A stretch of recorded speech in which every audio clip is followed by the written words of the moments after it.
émission 703. Cette semaine, Balboa, en direct de Montréal, Québec, Canada. Vous écoutez, oui, les Mystérieux Étonnants.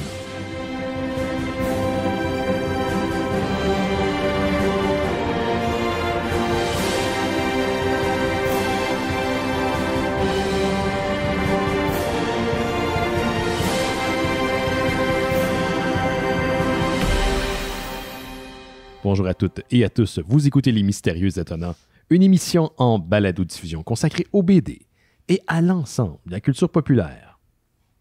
Des factures! Oui, toujours. Benoît Mercier au micro et cette semaine, je chante une équipe dont les membres sont heureux d'entendre parler de variants dans la série Loki. Hein? Did you see what I did there? Ah, Marilyn, Loki?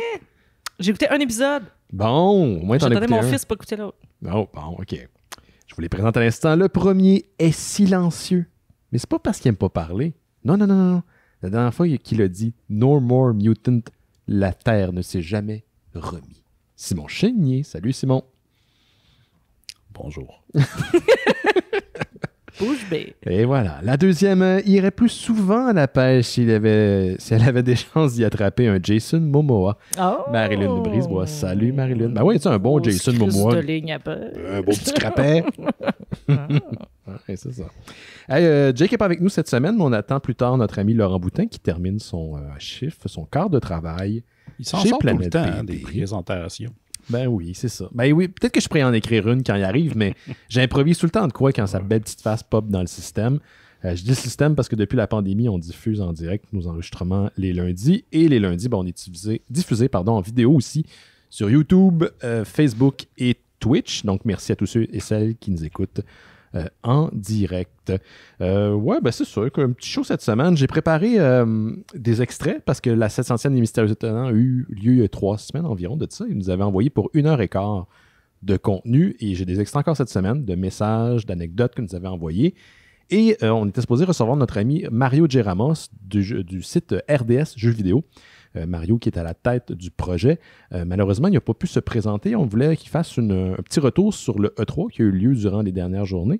Ben, il nous a fait une vidéo, donc, et si vous êtes en direct, vous allez pouvoir le voir, mais en version audio également, vous allez pouvoir l'écouter. Donc, juste avant la pause, avant le sujet de cette semaine, on va avoir un petit 7 minutes avec Mario qui nous fait un retour sur les plus grandes annonces du E3 2021. Donc, merci énormément à Mario. Allez jeter un coup d'œil d'ailleurs à la page Facebook puis au site internet de RDS Jeux vidéo. Ils font une grosse job de ce côté-là. C'est un des rares médias québécois. Oui, vraiment, là. C'est un médium francophone québécois qui parle de jeux vidéo. Il n'y en a pas beaucoup. Je pense que c'est un des seuls vraiment dédiés, là, reconnu par une grosse société comme Bell, parce que je pense qu'RDS c'est sous Bell. Donc, c'est quand même quelque chose. Mais on remercie à Mario. Puis j'ai cœuré de parler, fait que je vais regarder mon bel ami Simon Chénier qui est dans un décor digne de Purple Rain et de Gamer, parce que tout est en mauve chez toi, Simon. Vraiment beau décor, Simon. On fait ce qu'on peut. C'est cosy. C'est très Ouais, cool. puis aussi, ça fait pas de chaleur. Ouais, c'est vrai, les LED sont... Est-ce que vous voulez que je vous parle de sortie Blu-ray? Oui. Oui. OK. La première sortie que je vais vous parler, c'est le film qui s'appelle Walking the Edge de 1985. Ça sort sur Fun City Edition, qui est comme une sous-compagnie de Vinegar Syndrome. J'ai pas trop catché pourquoi. Je sais pas ce qui fait que ça va sortir là-dessus plutôt que juste sur Vinegar Syndrome, mais bon. Voici le Google Translate. C'est Jason Walk est un chauffeur de taxi à temps partiel et un coureur de petits numéros dans les franges miteuses d'Hollywood. Mais lorsqu'il aide accidentellement une femme à tuer les trafiquants de drogue qui ont assassiné son fils, il se retrouve traqué dans un monde souterrain mortel de proxénètes, de joueurs et de tueurs sadiques. Alors que la violence se rapproche, Jason riposte avec un plan qui le place loin de la ligue, de sa ligue et dangereusement proche du bar. Un film familial, donc. Oui, c'est ça. Parce qu'on parle du bar, c'est The Edge, tu sais. The Edge, puis le souterrain, c'est l'underground. Ouais. Les pimps, c'est les pimps. Ça met en vedette Robert Foster, qui est décédé cette année, mais qui était C'était lui qui jouait dans la 3e saison de Twin Peaks, qui remplaçait le shérif, qui faisait son frère. Entre autres, mais il y a aussi une grande carrière de films cultes et de série B. Donc, c'est ça. Il y a ça qui sort. Je sais pas tant de choses à dire là-dessus. Je connais pas ce film-là. J'ai aucune idée. C'est quoi. Je sais pas si tu as eu l'information parce que tu l'as mentionné rapidement, Simon, mais Vinegar, ils font des sorties, des rééditions de Blu-ray, c'est ça? De films. Ils ont quand même un catalogue assez singulier. Mm-hmm. Pourquoi la sous-étiquette? Est-ce qu'on sait pourquoi? Non, c'est ça. J'ai pas trop catché c'était pourquoi. Au début, je pensais que c'était plus des films artistiques, mais pas tant. Fait que je sais pas. Je vais enquêter. Enquêtons. Je vais faire mes recherches. Le grand dossier. Ouais. Oui, là, on peut faire ça sur Internet, ça a l'air. Ben, c'est ça. La prochaine sortie, un autre film que je ne connais pas, qui s'appelle The Letter Boys, donc les garçons cuir. Oh, Leather, OK. Comme oui, moi, je pense que t'es ouais, OK. C'est un film de 64 qui sort par la AGFA, la American Genre Film Archive. J'aime ça bouger ma mâchoire pendant que je dis cette affaire. Très américain. Parce que genre, c'est tout le temps genre. Genre. Ouais. C'est Pourquoi il y a un anglais. A, mais il n'est pas là? Je sais pas. Je sais pas pourquoi ça me gosse, ce mot-là. aussi. Genre. Genre. Genre. Mais en association avec Shout Factory. Et c'est un film de Sidney J. Fury qui a entre autres fait Aigle de fer. Oh! Le Donc, premier, j'imagine là. que c'est un de ses premiers films parce que c'est quand même en 64. Et voici le Google Translate. C'est une adolescente immature épouse un jeune motard qui se désenchante. Excusez, j'ai eu un pet au cerveau. C'est ça? Meurs pas devant nous autres, s'il te plaît. Non, mais se désenchante des réalités du mariage, de la classe ouvrière, de la relation de son mari avec son meilleur ami. Oh oh! Donc, en plus, dans les special features, il y a un short qui s'appelle Consenting Adult, A Study of Homosexuality. Donc, d'après moi, il y a de l'homosexualité dans ce film-là de 64. Donc, c'est quand même... 64, ouais. Ouais, c'est ça. précurseur. C'est quand même. Puis, c'est ça, c'est basé sur un livre. Puis, ben, c'est ça. La AGFA, c'est une compagnie aussi qui va restaurer des vieux films oubliés. C'est eux qui avaient comme racheté les affaires de Weird Video. En tout cas, ils ont vraiment une grosse, comme on pourrait dire, voûte de matériel, mais ils sortent ça au compte-gouttes. Mais on s'en plaindra pas, c'est quand même le fun. OK. Sinon, un autre sortie de eux, mais là, maintenant, en association avec le site Bleeding Skull, qui est un site de review de films très amateur. Tu sais, c'est comme si, ici, on avait un site qui faisait des critiques de Roger Normandin et des autres dans le genre. OK. Roger Normandin qui était là, je mets des gros guillemets radiophoniques, là, cinéaste québécois, dont la quatrième dimension, très, très amateur. Ouais. Et là, c'est sûr que là, on est aux États-Unis, donc quelques couches de supérieures dans la qualité. Il y aura quand même des films qui utilisent des caméras de Super 8 ou en tout cas. Là, c'est une sortie qui s'appelle Treasure of the Ninja and the Films of William Lee. Donc, tu as un film et ses autres films. Un William Lee qui est un réalisateur noir, mais aussi un qui faisait de l'art martial, qui écrivait, produisait et jouait et réalisait des films qu'il faisait lui-même. Puis c'était tous des films d'action, de ce que je comprends. Tout tourné en Super 8. Puis c'est ça, là, il y a un film Treasure of the Ninja qui est sorti en 87. Et il y a aussi The New Chinese Connection qui est un hommage à Bruce Lee, mais avec la qualité qui vient avec. Ce qui faisait très peu. Ouais, l'intention est là. Ben c'est ça, c'est comme... je trouve ça intéressant. J'ai quasiment le goût de fouiller un peu sur ce gars-là. Est-ce que les films sont bons? J'imagine qu'il y a un certain charme, mais tu sais... ça doit être le fun à écouter, mais avec plusieurs personnes. C'est comme Black Dynamite. C'est horrible, mais c'est divertissant. Ouais. Bon, donc c'est ça, il y a ça qui sort. Et dernier film que je vais vous parler, c'est Delirium, je crois le vrai titre, c'est Delirium, Photo of Sophia, ou Gloria, ouais, en tout cas. Ça c'est sorti en 87 et c'est un genre de giallo un peu fait sur le tard par Lamberto Bava, qui a entre autres fait Demons et Demons 2. Lamberto Bava est un perv. Donc, c'est ça. Mais voici l'histoire de Delirium. En fait, je pense que j'en ai même déjà parlé parce que je l'ai écouté il n'y a pas si longtemps. Le nom me dit quelque chose, mais ça se peut que ça soit... Tu sais, il y a des noms qui s'entrecoupent dans tes affaires. Donc, c'est l'histoire de cette horreur spaghetti. Horreur spaghetti, oui. Ouais, OK.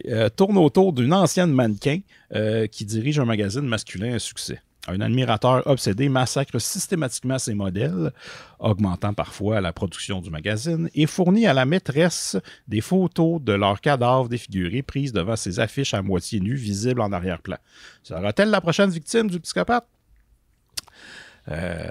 Spoiler, pas nécessaire. Peut-être, mais finalement, non. Okay. Donc, voici... c'est ça, ça sort et c'est très coloré, très 80s. La soundtrack est quelque chose. Si vous aimez les films un peu étranges italiens, ça vaut la peine. Et ça met aussi en vedette Sabrina Salerno. Est-ce que vous avez déjà entendu la tune Boys, Boys, Boys? Chante-la donc un petit peu, ouais. Boys, boys, boys, I'm looking for a good time. Boys, boys, boys, I'm waiting for my love. Ben oui. Je connaissais juste Girls, Girls, Girls. Pas Okay. Boys, Boys, Boys. Ben, en fait, c'est une chanteuse des années 80 qu'on pourrait dire que c'est la Samantha Fox italienne. OK, on pourrait dire ça. Ouais, puis ça a été confirmé plus tard parce qu'ils ont fait des duos dans les années 2000. C'est vraiment cool. Mais c'est ça. Vous irez voir le clip. C'est surprenant que YouTube le censure pas, je dirais. OK. Il y a des bouts. Oui, des bouts. Mais tu sais, des fois, les bouts, quand ils sont en basse résolution, on les laisse. Ah ouais, c'est ça. On sait pas ce que c'est. Ils sont pré-blurry. Ils sont pré-blurry par la pixelisation. OK, merci Simon. Ça fait plaisir. Marie-Lune, qu'est-ce que tu as de ton côté? Toi qui reviens du bois, littéralement. Fond du bois. Et pour de vrai, j'aurais dû amener mon Benadryl parce que ça me pique partout en ce moment. Qu'est-ce qui s'est passé? Les maringouins aiment beaucoup mon sang dans la vie. Je fais des réactions à beaucoup de piqûres vraiment rapidement. Je suis comme... je suis itchy. Okay. Aujourd'hui, donc, le 21 juin, c'est la Journée nationale des peuples autochtones. Parlez-moi, la dernière fois, j'avais parlé de cours en ligne gratuitement qu'on peut prendre à l'Université d'Alberta. Et là, j'ai 2 suggestions de films que vous pouvez écouter. Un qui est à l'affiche en ce moment. J'avais vu le trailer quand je suis allée au cinéma Beaubien. C'est un film qui s'appelle Beans, qui vient de sortir. C'est une réalisation de Tracy Deer, qui est une Mohawk, qui est une réalisatrice. Elle a fait un peu de acting, elle a écrit aussi. Et c'est scénarisé par Tracy Deer et Meredith Bonich. Tracy Deer, je ne sais pas si vous aviez vu, elle a fait une série qui s'appelle Moi Girls, qui est passée sur APTN. Ça a gagné quand même pas mal de prix, il y a 5 saisons. Donc, c'est comme une série... coming of age d'adolescentes, mais de filles Mohawk, donc dans leur réalité. Ça quand même, peut-être que dans la culture populaire, on ne l'a pas vraiment vu, mais sur APTN, ça a gagné beaucoup de prix.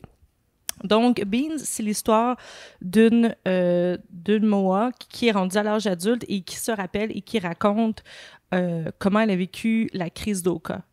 Donc, c'est un genre de... tu sais, le film...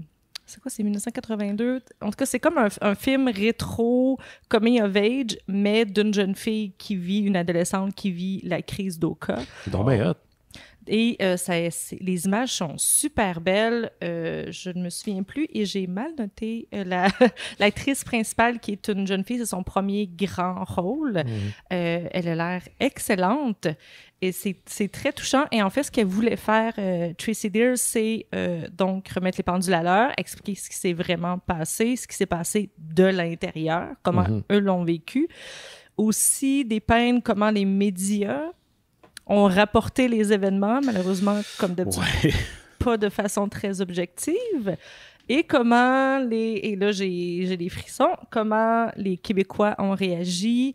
Et il y a une scène, je sais pas si les gens de ma génération, je pense que ça nous a marqué, on avait ça dans les nouvelles et ça a été repris dans le film, des enfants et des personnes âgées qui essayent de sortir de la réserve et il y a des gens qui leur lancent des roches, énormes roches, dans les autos et qui les traitent de sauvages et il y a des vieux qui ont le crâne fendu. On est champions. Tu sais, quand je sais que le lien est un peu weird, là, mais quand moi et Étienne, on a écouté le Bye Bye 90 pour Noël chez Isidore, oui. Ben, il y avait beaucoup de jokes sur la crise d'Oka. Puis, là, je me suis dit, j'en connais pas assez là-dessus. C'est loin dans mon souvenir. Puis, je me suis dit, je vais juste fouiller un peu. Puis, finalement, j'ai écouté le documentaire d'Alanis Obonsawin qui est 200... C'était mon autre suggestion, mais vas-y. C'est ça, c'est 270 ans de résistance, je crois, le titre.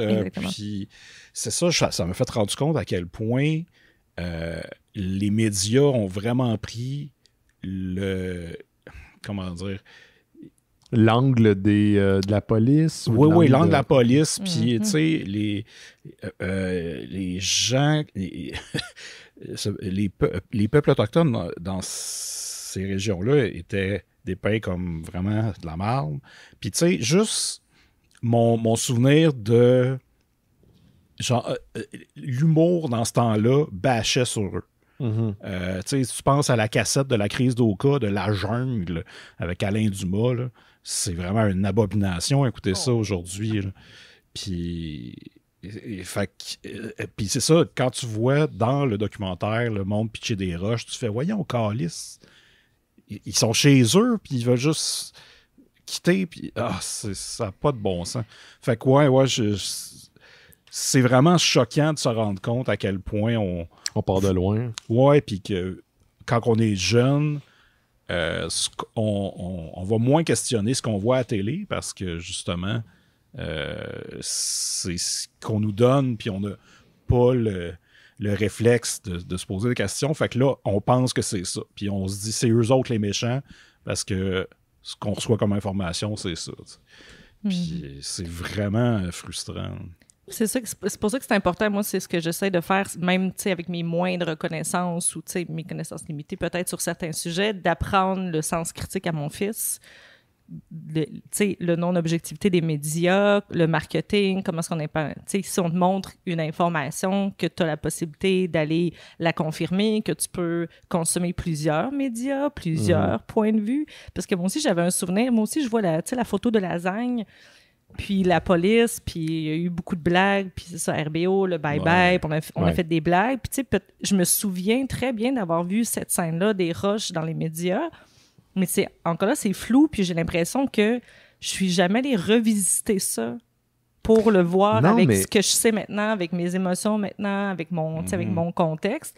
J'ai vu Kanesatake 270 ans de résistance, qui est sorti en 93 et qui est disponible, si ça vous intéresse, sur le site de l'ONF, qui est quand même très intéressant, qui montre l'envers. Je l'avais vu il y a très, très longtemps. Je l'ai réécouté il n'y a pas longtemps parce que moi aussi, j'ai changé. L'information que j'ai maintenant a changé. Mon éducation a changé. Mais j'ai l'impression que j'avais pas fait ce travail-là. Tu sais, j'avais juste un souvenir, puis j'avais pas fait le travail de repenser à ça, puis de me reposer des questions. Je vous pose la question parce qu'il me semble que ça fait pas si longtemps que ça, que c'est... ça va l'air bizarre la manière dont je vais le formuler, mais c'est juste les mots qui me viennent en tête, là, que cette possibilité-là est là. Tu sais, la fascination pour finalement les gens avec qui on vit, elle est relativement récente. Cette popularité-là, de cet intérêt-là, il est récent.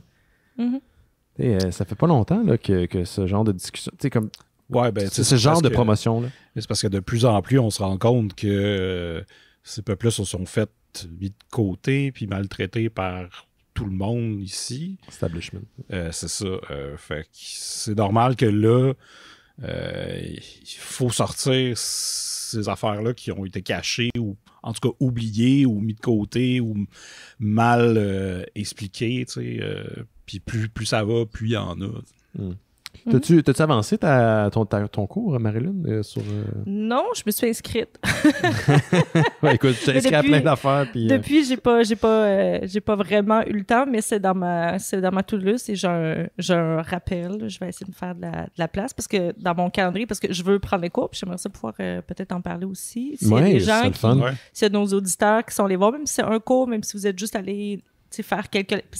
on est comme c'est un cours gratuit, t'es pas obligé de faire les examens, t'es pas obligé de faire les travaux, tu peux juste faire les lectures ou prendre les cours qui t'intéressent. Donc, si jamais on a des auditeurs, auditrices qui sont les voir, ça m'intéresserait aussi de savoir s'ils ont appris des choses. Je pense que sur le Discord des Mystérieux Étonnants, auquel vous pouvez avoir accès grâce à votre contribution Patreon, les gens parlaient justement du cours en question, puis le lien a été partagé. Donc, il y avait un intérêt. Ouais. On a des fans cool, on a des fans ouverts et intéressés. Oui. Puis, il y a quelqu'un dans le chat en ce moment, Michel Pafard, qui a dit qu'il aimait Red Quantum et Kiesipan, pardon.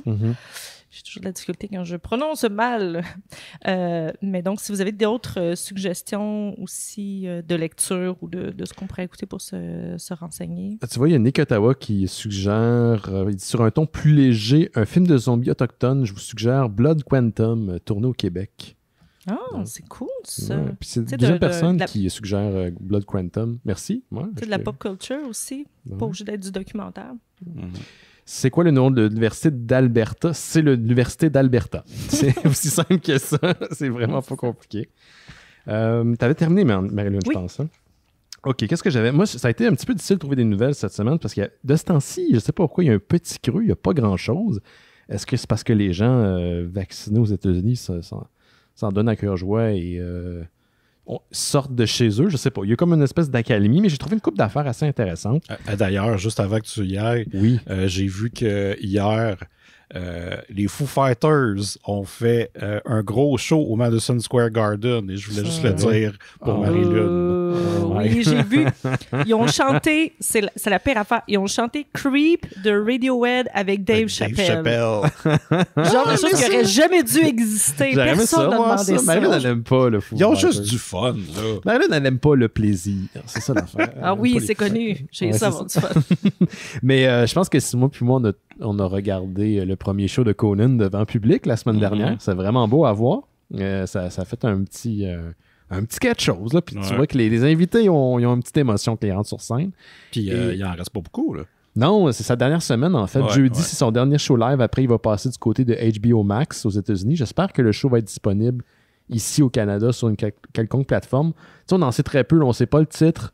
On ne connaît pas vraiment le format. Je sais même pas si on sait si c'est 30 ou 1 heure à plat. Je pense qu'ils n'ont pas l'air à le savoir non plus. C'est vrai.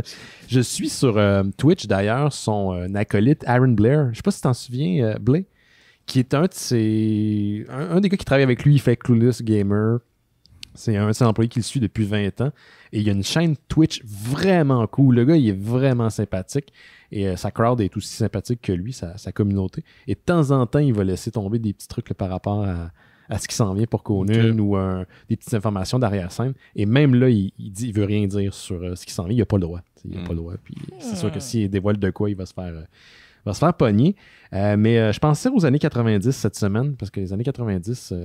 belle période où, tu sais, il me semble que les problèmes étaient loin. Là. Ce qui était le plus dangereux, c'est de pogner le blue screen à Windows 95. C'était comme la fin du monde. Et je sais pas si tu le savais, Marie-Lune, mais cette année, Lucasfilm célèbre ses 50 ans. 50 ans. Ouais, quand même. La maison de production qui a été fondée maintenant qui a été fondée par George Lucas, qui appartient maintenant par Disney. Et pour souligner l'occasion, ils vont sortir des vieilles figurines, ou plutôt des nouvelles figurines avec des vieux cartons pour souligner les 50 ans. Donc, je ne sais pas si aussi dans les années 90, il y avait la série Power of the Force. Il y a eu une espèce de creux de vague dans le fandom de Star Wars à un moment donné. Et dans les années 90, pour faire un peu la promotion du Special Edition, puis même un peu avant, on a recommencé à ressortir des jouets de Star Wars. Et ça s'appelait Power of the Force. C'était la folie au Toys R Us. J'imagine que vous en avez... En tout cas, moi, j'en ai acheté une trolley à l'époque. Et là, ils vont ressortir des figurines de la Black Series, qui est une série où il y a des figurines avec un peu plus de détails, et un carton de Power of the Force pour l'occasion, donc pour le collectionneur. C'était assez intéressant, sauf que c'est quand même dispendieux. Là, c'est disponible depuis cette semaine, et c'est $26,99 la figurine. Fait qu'il faut vraiment être motivés pour s'en acheter une. Puis les 3 choix, ils sont pas super intéressants. Là. C'est Luke, Han et Greedo. Parce que Greedo. C'est pas Vader, pas Chewie, pas Leia. Greedo. Donc ça, c'est pour les amateurs de... Puis ça, en fait, ça reprend le carton qui était vendu avec les figurines de Kenner dans les années 90. Donc, pour vous donner une idée, pour vous situer, pour les gens qui sont aussi vieux que nous autres. Sinon, il y a Mundo qui se disent « Hey, on pourrait être plus hot encore puis sortir un shit que tout le monde veut s'acheter. » Et là, ils ont sorti le 18 juin dernier une figurine, Simon, tu vas voir, de Mothra. Je sais pas si tu l'as vu passer. Ah oui, j'ai Elle est belle, hein, là. On l'aime, Mothra. Mais on l'aime tous, Mothra. Mais Caroline, que c'est cher. Ben, c'est ça. C'est une statuette. C'est une statuette. C'est 16 pouces par 19 pouces, quand même. La régulière est 375 US. Et la limitée est 395 US. Ça vient qu'un œuf craqué, puis dedans, il y a comme une version larve de Mothra. Là. Ouais. Mais vraiment belle. Moi, écoute, ça fait des années que je collectionne plus de statuettes ou rien, mais j'avoue que quand je l'ai vue sur le site de Mundo, je me suis laissé titiller. Mais non, c'est ben trop cher, c'est ben trop d'argent. Je vais mettre cet argent-là ailleurs. Fait que c'est ce que j'avais là, du côté de mes petites nouvelles cette semaine. Sinon, je vais vous passer un extrait si ça vous tente. Je vous rappelle que la 700e des Mystérieux Étonnants a eu lieu 4 semaines de ça et vous avez envoyé des messages, des commentaires, des questions et on avait pour 1h15 de commentaires et là, on s'est dit on va toutes les passer quand même, mais pas durant la 700e. Fait que j'en ai une de QA ici. Je vais chercher ça. On va écouter. Je pense que ça vient d'un certain Nico. Salut les Mystérieux Étonnants. Ici Nico, un cousin du sud de la France. Voilà, je vous écoute depuis 10 ans et j'adore votre émission. Fou, hein? J'avais une petite question pour vous. J'ai remarqué que vous traitez pas beaucoup de mangas, donc je voulais savoir si c'est pas votre univers ou si c'est parce que vous avez eu l'opportunité d'en parler. Voilà ma question. Allez, à plus. Ben, merci Nico pour ton message. Le sud de la France, quand même, ça fait 10 ans qu'il nous écoute. J'aime donc bien son accent. Ouais, super accent. Ouais, mais faisons pas nos Français qui vont commenter sous les vidéos de Québécois en disant ouais, j'adore votre accent. Non, merci Nico pour ton commentaire. Mais non, la raison est relativement simple. Ça va de l'air un peu. C'est la même chose avec le franco-belge. C'est qu'on n'a pas accès facilement au BD franco-belge ni au manga. Et je ne rentrerai pas plus dans les détails. Donc, c'est un peu impossible pour nous de parler de manga, à moins que les distributeurs nous enverraient des versions numériques, que là, on pourrait partager avec l'ensemble de l'équipe. C'est possible pour certains albums, comme l'album dont on va parler cette semaine, parce que c'est un éditeur québécois, puis on connaît les gens qui sont derrière la maison. Mais sinon, le comic, c'est facile à mettre la main dessus. Le manga, c'est plus compliqué. Donc, de temps en temps, on a parlé de trucs ici et là, mais un manga que tout le monde peut lire, il faudrait acheter la version physique pour tout le monde, puis c'est impossible. Ça serait ingérable. Malheureusement, c'est pas qu'il n'y a pas d'intérêt. Moi, j'aime bien les mangas. J'en ai su quelques-uns. Moi, j'en ai pas beaucoup. Bastien, il en a lu pendant un petit bout. Moi, j'ai jamais, à part certains, mais qui sont vraiment, qui sortent du lot, mais j'ai jamais accroché les mangas. Ça dépend lesquels. Ça existe encore, le mangoté? Non, ça n'existe plus depuis plusieurs années. C'était une boutique qui était sur Saint-Denis. Malheureusement, ça a fermé. Non, c'était Louis. Comment il s'appelait? Colin. Louis Manga. Louis Manga. Ce gars-là. Monsieur Louis Manga. Non, il a fermé la boutique. Il a ouvert un genre de café-bar geek pas loin avec des associés. Puis finalement, ça aussi, ça a fermé. C'était en face du Bordel Comedy Club dans le quartier latin. C'est une belle place, mais sinon, ça a fermé. Mais vous pouvez en trouver n'importe où. D'ailleurs, chez Planète BD, Laurent en vend en masse là, des mangas. C'est mon pusher de manga. Mais c'est comme n'importe quoi. Tu peux pas dire j'aime pas les mangas ou j'aime les mangas. Il y a plein de styles de mangas qui existent. Il y en a pour tous les goûts. Donc, il faut juste trouver sa voie. Il y a même des mangas d'H.P. Lovecraft. Ça, on a lu. On en a parlé. On a lu pas mal à l'émission. Super bon. Vous voulez voir un autre extrait ou qu'est-ce que vous voulez faire? Ouais. Un autre? OK, on va aller chercher ça. Ah, Colin, il faut passer par 3000 fenêtres. Mais c'est comme un vieux monsieur quand je fais ça. Ah, bon Dieu, OK. OK. Oh, j'en ai un ici, je le connais en plus, celui-ci. Peut-être que ça va dire quelque chose à certains auditeurs, auditrices. Salut la gang! Je vais prendre seulement quelques instants pour vous souhaiter un bon 700e épisode. 700 épisodes, c'est pas rien. C'est pas comme si vous étiez un podcast au travers des podcasts. Depuis plus que 10 ans, vous faites ce show-là, puis vous avez créé littéralement une institution dans le monde du podcast. Puis à chaque fois que moi, je pense à un podcast de qualité, ou à des animateurs qui connaissent leur truc, ou à l'animateur lui-même que je préfère, Ça doit être moi. Bruno Mercier, Ah, c'est moi. parce que je trouve qu'il parle de manière éloquente, qu'il parle bien, puis que j'ai toujours suivi comme modèle. Je pense à vous autres. Puis surtout, je voulais vous dire une dernière fois, bonjour, ici Maxime Tremblay de Max Grandpré sur Twitch. Bienvenue dans cet univers de BD et de pop culture avec les mystérieux étonnants. Tu laisses Pour la une reconnaître. 700e fois. Merci. Culture. Maxime Tremblay qui a une chaîne Twitch et qui faisait un podcast à l'époque qui s'appelle L'Épée légendaire. Un chic type qu'on connaît depuis un bout de temps. Donc, il nous a laissé un bon petit message là, pour notre 700e. Il y a des gens d'ailleurs sur le chat qui réagissent. Ça fait longtemps que je n'ai pas entendu sa voix. Ça fait quelques années. Puis j'étais comme, je connais cette voix-là. Ça me dit quelque chose. Je le voyais passer là, de temps en temps. Des fois j'écoute beaucoup de Twitch de ce temps-ci à cause de notre ami Mathieu Niquette. Fait que je suis Mathieu Niquette. J'ai regardé un peu les Twitch aussi de Jean-François Provençal qui a pris une pause pour l'instant. Je pense qu'il est en train de tourner quelque chose. Et c'est un bel univers. C'est vraiment le fun. On est diffusé d'ailleurs les lundis sur Twitch. Donc, on dit salut au monde. Un dernier truc avant de passer à toi, Simon, c'est correct? Ouais. OK, on y va. Bon, 700e, les mystérieux. Moi, c'est Matt. Ça fait 3 ans que je vous suis à chaque semaine. 1 an et demi comme Patreon. Moi, au début de la pandémie, je vous avais envoyé un message. Je travaille en santé. Je voulais vous remercier de continuer l'émission, qu'on ait toujours quelque chose pour se divertir. Dans mon message, je remerciais à peu près chaque membre de l'équipe, sauf Laurent Boutin. Je voulais faire amende honorable pour le 700e. Donc, Laurent, you rock, Team King Kong all the way. Continuez votre bon job. C'est toujours le fun de vous écouter en espérant qu'on puisse continuer pour un autre 15 ans. Bon 700e, tout le monde. Merci à toi. Laurent l'a manqué. Laurent l'a manqué. Il va y dire tantôt. Mais il risque de popper. C'est à peu près l'heure à laquelle il arrive. Mais je me souviens, il y a des gens... je me souviens qu'au début de la pandémie, tu me faisais lire des emails qu'on recevait des gens. C'était très touchant. Puis je me souviens de lui, justement, qui travaillait en santé, qui nous remerciait. Oui, on en a eu quelques-uns. Oui. Merci pour les commentaires. On va en avoir d'autres au courant de l'émission. Là. Vous avez été plusieurs. Pour vrai, je suis vraiment touché. Oui, Mathieu, je te name drop en direct. Je sais que Mathieu Niquette est justement en live sur Twitch en train de nous écouter. Tu me fais du bien, Mathieu. Pour vrai, ta chaîne le soir, là, j'écoute ça avant d'aller me coucher pour pas dormir pendant 3 heures de temps. C'est mon petit rituel le matin. Je m'endors en l'écoutant, moi. C'est vrai? Tu fais ça, tu fais ça toi aussi? C'est donc bien cool, ça. Ah, nice. OK. C'est à toi, Simon, vas-y. Je peux vous parler des films que j'ai écoutés cette semaine. Oui. J'ai continué mon exploration des rip-offs d'Indiana Jones. En fait... C'est ça, enfin! Ah oui, non, j'en ai pour des années. Là. Ah oui, ça fait un autre podcast, ça. Terre Jones, Cheese d'or. Ouais, Terre, Temple Doom, en tout cas. L'affaire, le film que je vais vous parler, en plus, c'était une sortie Blu-ray de la semaine passée que j'ai pas parlé, parce que je venais de le recevoir. Ça s'appelle, là, je vais censurer les boobs, là.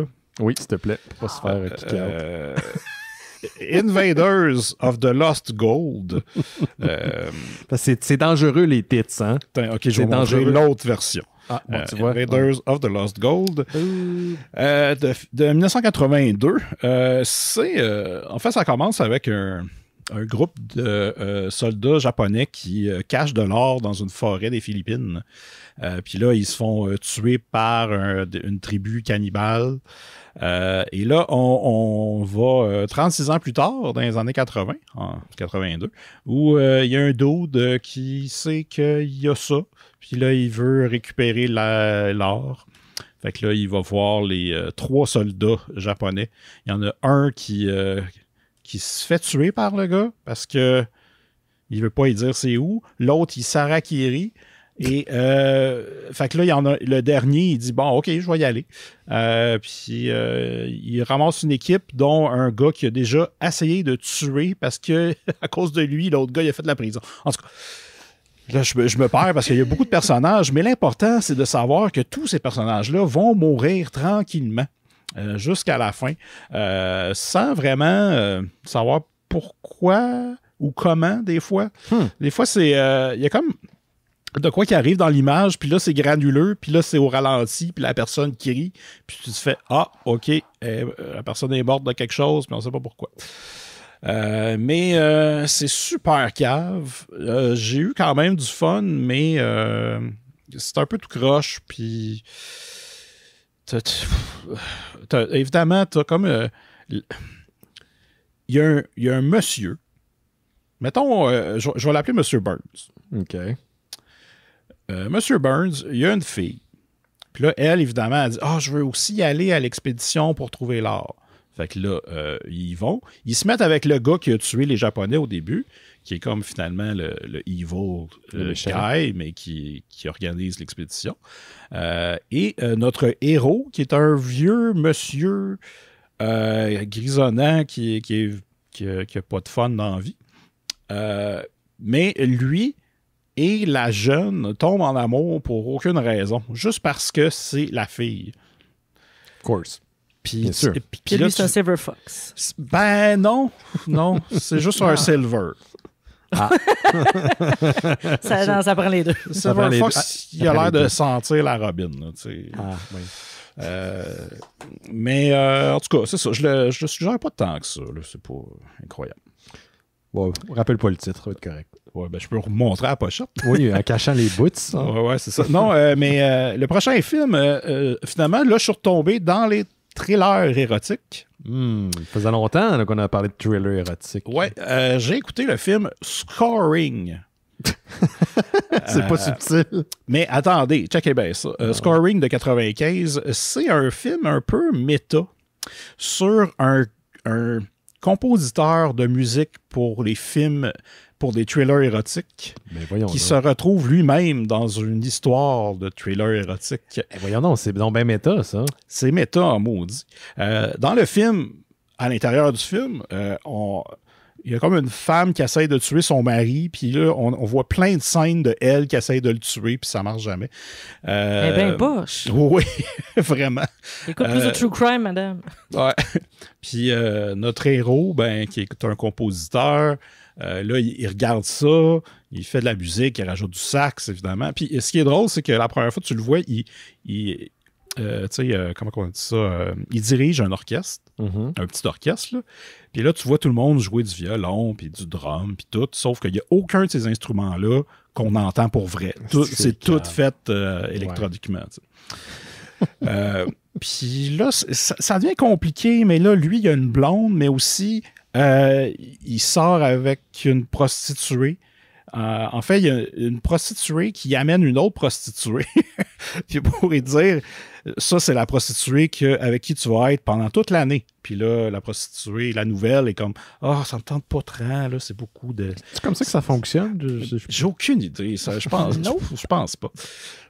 Puis là, finalement, ils tombent un peu en amour, les deux, sauf qu'elle, elle travaille pour un compositeur... ennemi. C'est ça, un compositeur ennemi, là. C'est écrit par un compositeur qui trouvait qu'il manquait de visibilité puis qui voulait être le héros de son histoire pour une fois. Là. En fait, c'est écrit par un gars, là, j'ai pas son nom devant moi, mais c'est un gars qui est un comment on pourrait dire ça?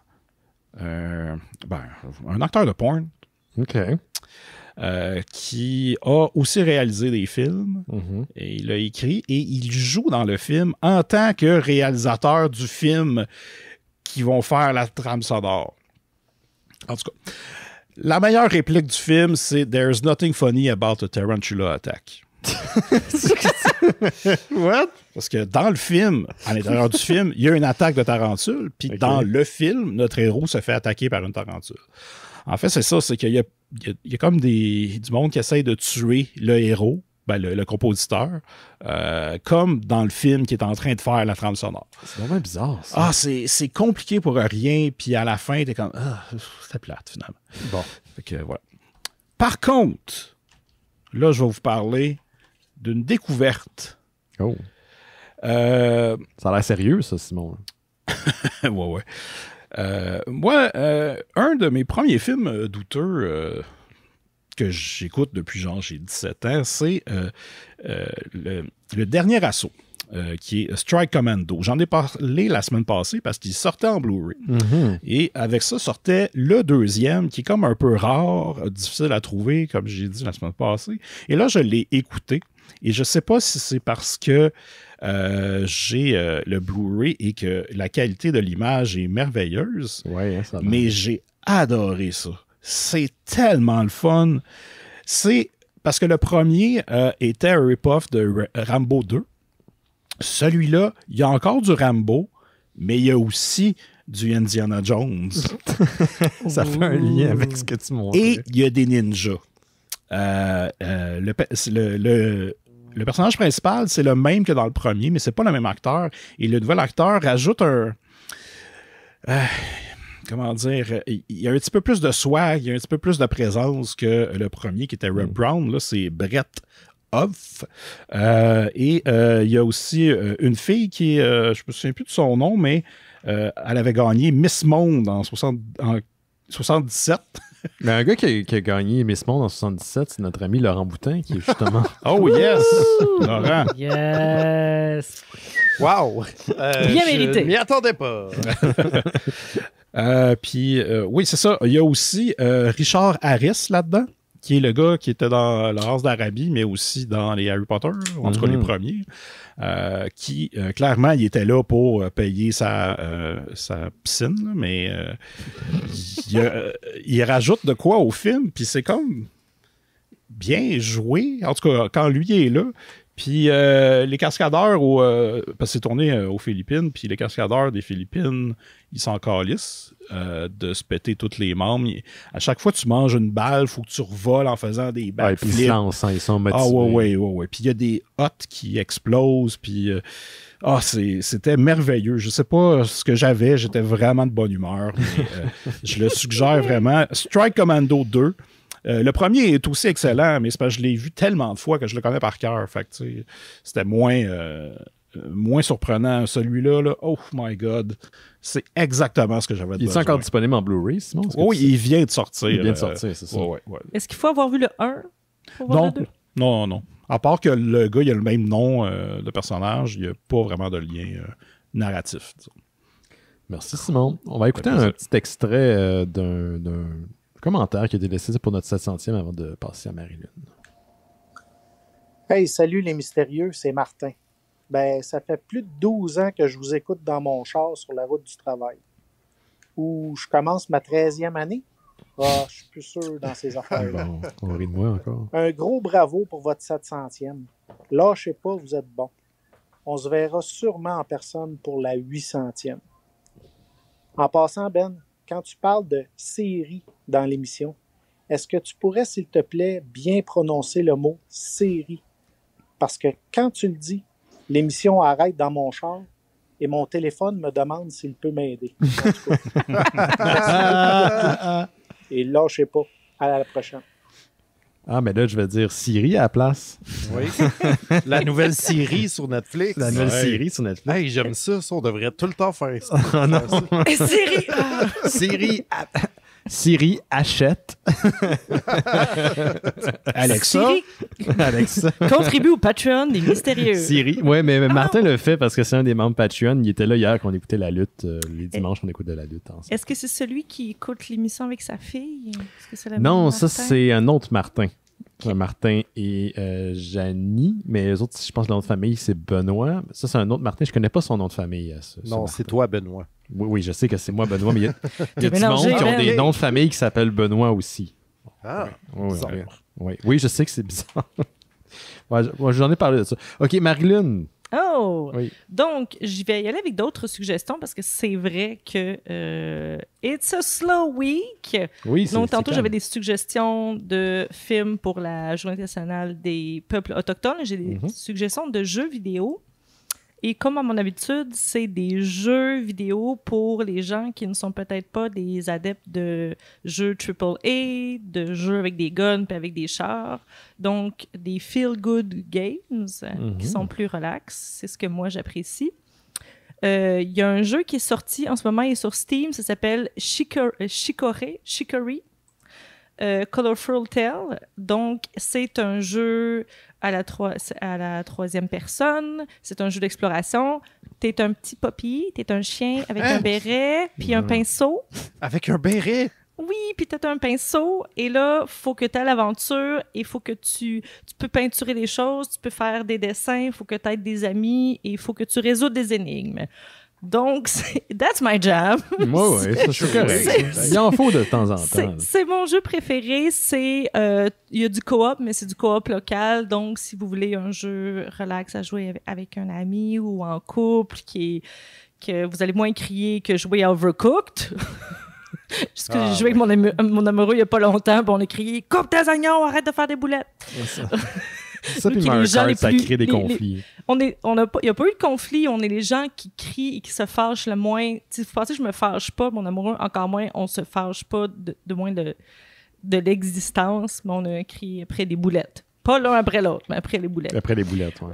Donc, c'est le même studio qui a fait Céleste et Wonder Song. Donc, c'est des petits studios qui ont fait des jeux qui ont été quand même assez reconnus. Il est 22,79 sur Steam en ce moment. Donc, si vous voulez aller voir un petit jeu relax, c'est le genre de petit jeu que, tu sais, entre deux gros jeux ou entre deux séries, tu peux aller faire juste une petite aventure, une petite mission relax, puis revenir quand ça ne tente pas d'être trop investi, mais que tu vas avoir plus que de regarder une série. Ouais, c'est ça. J'aimerais ça, ce genre de jeu-là, sur PlayStation 4. Sûrement qu'il y en a plein, là, puis je suis certain que les gens qui nous écoutent en direct vont pouvoir m'en suggérer, mais des fois, j'ai pas envie d'écouter une série où il est tendre, j'ai pas envie d'être super énervé à jouer à un shooter quelconque.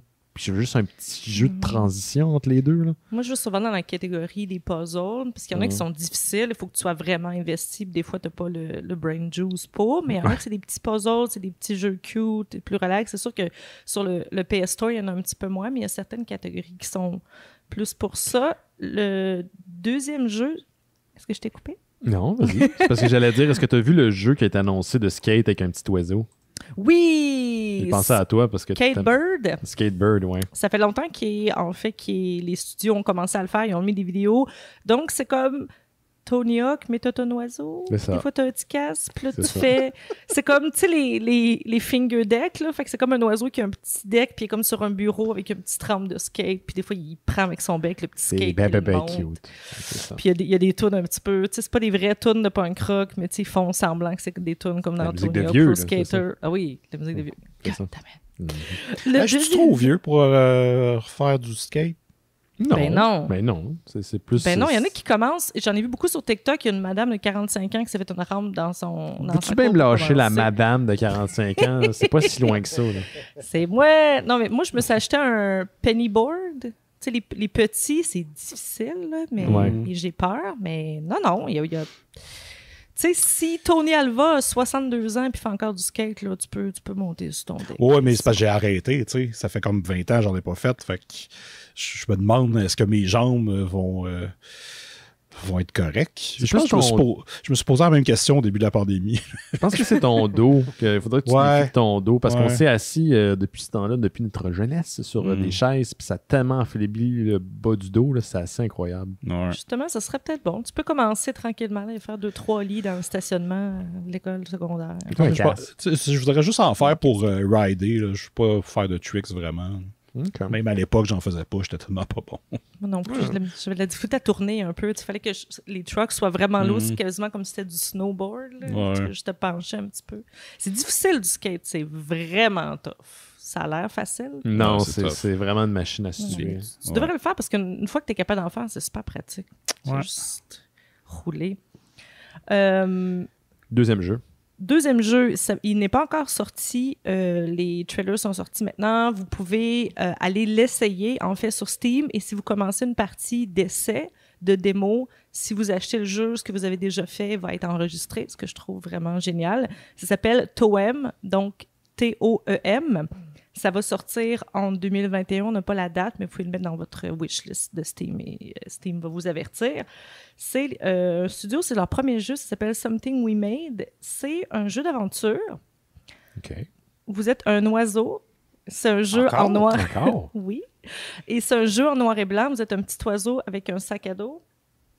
Et vous pouvez aller jaser avec des gens, faire des amis, faire des petites quêtes, résoudre des puzzles. Et c'est beaucoup avec des photos. Donc, c'est comme si c'était fait un petit peu comme un sketchbook. Donc, c'est dessiné à la main. Même les logos sont faits à la main. Tous les boutons sont faits à la main. Et c'est fait avec des Polaroids. Donc, quand tu as une solution, quand tu te fais un ami, tu prends un Polaroid et tu as comme un album photo. Et c'est un monde très, très ouvert où tu peux découvrir la map, faire des side quests si ça te tente ou pas. Donc, c'est encore un jeu où il n'y a pas de gun, il n'y a pas de méchant à battre, il n'y a pas de bataille. Tu peux arrêter après une petite mission qui est très relaxe et c'est vraiment très, très beau. Donc, comme j'ai dit, c'est en noir, blanc, gris. Les teintes sont super simples. Et tu te fais des amis, c'est des petits personnages un petit peu quirky, c'est des petites bestioles, c'est pas des animaux ou des bestioles qui est imaginaire.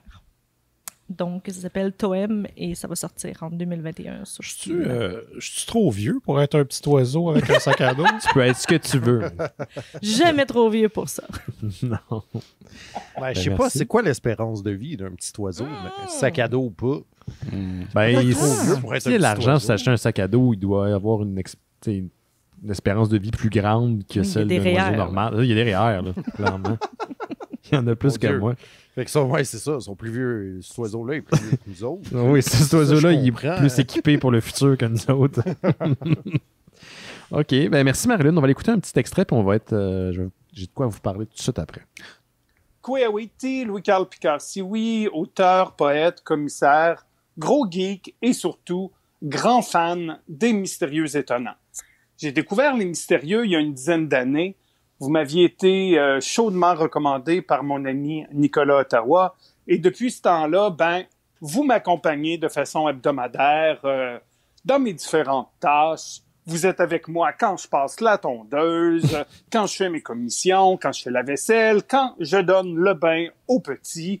Donc, vous faites partie de notre vie et puis je vous remercie d'être là. Je vous remercie de votre constance, particulièrement pendant la pandémie. Je pense que ça nous a fait vraiment du bien. En tout cas, moi, ça m'a fait du bien que vous soyez là au poste, avoir ce sentiment-là de stabilité malgré la folie du monde qui nous entoure. Et ça, c'est tout à votre honneur. 700 épisodes dans le paysage, disons, du balado, particulièrement au Québec, c'est extrêmement rare. Alors, chapeau. Dernier point, Ben, je voudrais te remercier de ta grande mission d'éducation, même si c'est fort probablement involontaire, parce que dans l'intro du show, t'es probablement la seule personne qui dit comme il faut le nom du pays, hein? Donc, les Franco vont dire Canada, les Anglos disent Canada, alors que l'accent tonique en langue Wendat, d'où vient le nom de notre pays, est toujours l'avant-dernière syllabe. Alors, Canada. T'es le seul qui le dit comme il faut. Félicitations. Hey, on se retrouve au 1400e épisode. Bye-bye, là. Lâchez pas. Je savais même pas. Non, prends-les. Je le savais. Je savais. C'était un clin d'œil aux Premières Nations. Non, je savais pas, mais merci. Colin. Moi, s'il y a du monde qui nous écoute en passant la tondeuse, je vais faire un effort supplémentaire pour parler dans mon micro. Ils t'entendront pas, tu vas être beaucoup trop loin. Mais il y a quelqu'un qui t'a remercié tantôt, Laurent. Oui, c'est ça, oui, pendant que tu n'étais pas là. Remercier, genre, j'ai été renvoyé? Non, on te remerciait dans le sens que c'était merci, dans le sens de merci. Ah, comme Benoît Merci. Oui, c'est ça, comme Benoît Merci. On m'a remercié de quoi? D'exister. D'exister. Wow! Rien de moins. Et puis d'être Team King Kong. C'est ça. Oh yeah! Yes. Pendant que tu es là, Laurent, j'ai une super de bel album à te présenter. Est-ce que tu as déjà vu ça? Sûrement que tu le vends chez Planète BD. Certainement. Ça s'appelle La Bête de Zidrou et Frank P. chez C. Dupuis. C'est un genre de origin story sans l'être, là, du marsipulami ou d'une créature qui fait partie de la même espèce que le marsipulami. Et les gens chez la boîte de diffusion m'ont envoyé un exemplaire et franchement, je l'ai lu en fin de semaine et j'ai tombé sur le cul. Est-ce que tu as eu le temps de le feuilleter un petit peu? Genre? Je l'ai lu même, puis j'en ai pas parlé au show. Je voulais en parler au show, mais je l'ai peut-être pas fait. Tu en as parlé, mais je vais en parler. Écoute, tu combineras là, un peu l'information que je vais donner. Ça se passe en 55, donc 10 ans après la Deuxième Guerre mondiale, et d'un petit village de la Belgique, où il y a un jeune François qui se fait intimider par ses camarades de classe, parce que son père est un ancien soldat allemand. Donc, sa mère a une liaison avec un soldat allemand lors de l'occupation de la Belgique. Et il est retourné en Allemagne après la fin de la guerre. Et donc, sa mère et lui sont ostracisés par la bonne partie de la population. Et François était un enfant très, très, très sensible qui accueille tous les animaux un peu éclopés du village, des alentours, des boisés, des fermes qui entourent le petit village de la Belgique. Et là, à un moment donné, il tombe sur, ni plus ni moins, une version fucking creepy mais adorable du Marsupilami. Pour les gens qui écoutent en direct, en vidéo, là, vous allez voir, je pense que la version la plus naturelle ou vraisemblable de à quoi pourrait ressembler un Marsupilami dans la vraie vie. Et va se lier d'amitié à la créature qui est tombée, en fait, qui est arrivée par bateau, complètement déshydraté, affamé, bête sauvage, mais étant le Marsupilami, même s'il y a des tendances un petit peu violentes, c'est l'ami de tout le monde. Et c'est un peu leur chemin qui s'entrecroise entre celui du Marsupilami, sa mère, lui et son enseignant, son professeur à l'école. Il va tomber dans le pétrin parce qu'un jour, il va l'amener même en classe pour le présenter à ses camarades. Et là, bien sûr, il va avoir un petit peu de bisbille. Et je ne savais pas, mais je croyais que c'était juste un one-shot, donc un volume pour une histoire complète. Mais c'est le premier d'une série. Pardon?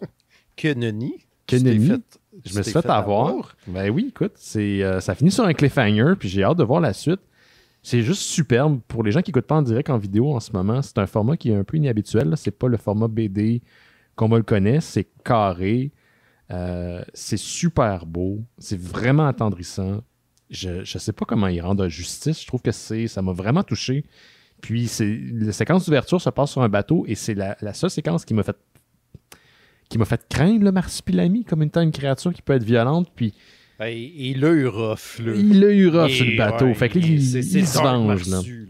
Ouais, c'est ça. Mais tu sais, depuis quelques temps, ils vont sortir des one-shots ou ils vont sortir des séries qui se passent dans des uchronies de Spirou. Puis là, un peu, ça suit cette tendance-là, mais on est vraiment centré sur le Marsupilami. Puis c'est génial. Ça m'a fait beaucoup penser un peu à E.T., où tu as Elliot qui découvre l'extraterrestre, qui l'accueille, qui va l'amener chez lui, puis lui donner à manger. Puis mais là, les gens veulent le récupérer, là, parce que c'est comme un outsider. Ben, c'est un extraterrestre dans le cas d'E.T. Ça m'a fait un peu penser à ça. C'est un peu la même prémisse. Puis les personnages sont super attachants. Pour vrai, si vous cherchez de quoi à mettre sur la main, à vous mettre sous la main, là, allez acheter la bête. Pour vrai, c'est fantastique. T'as-tu autre chose à rajouter, sinon, Laurent? J'ai-tu rendu justice? Hey, je pense que oui. Écoute, je l'ai lu. Ça fait longtemps. Longtemps des fêtes, mais j'en garde un bon souvenir aussi. Là. C'était quand même... c'est ça, une take comme un peu plus adulte, mettons, qu'un Spirou. Qu'un Spirou. Mais pas trop non plus. Mais pas trop non plus. C'est ça. C'est comme... c'est plus sérieux, mais c'est pas super dark DC Universe au cinéma, genre... c'est pas ça non plus, là, mais... anyway, tu sais, avec Zidro au scénario, là, il est vraiment le champion des bons sentiments, là, en général, ce gars-là.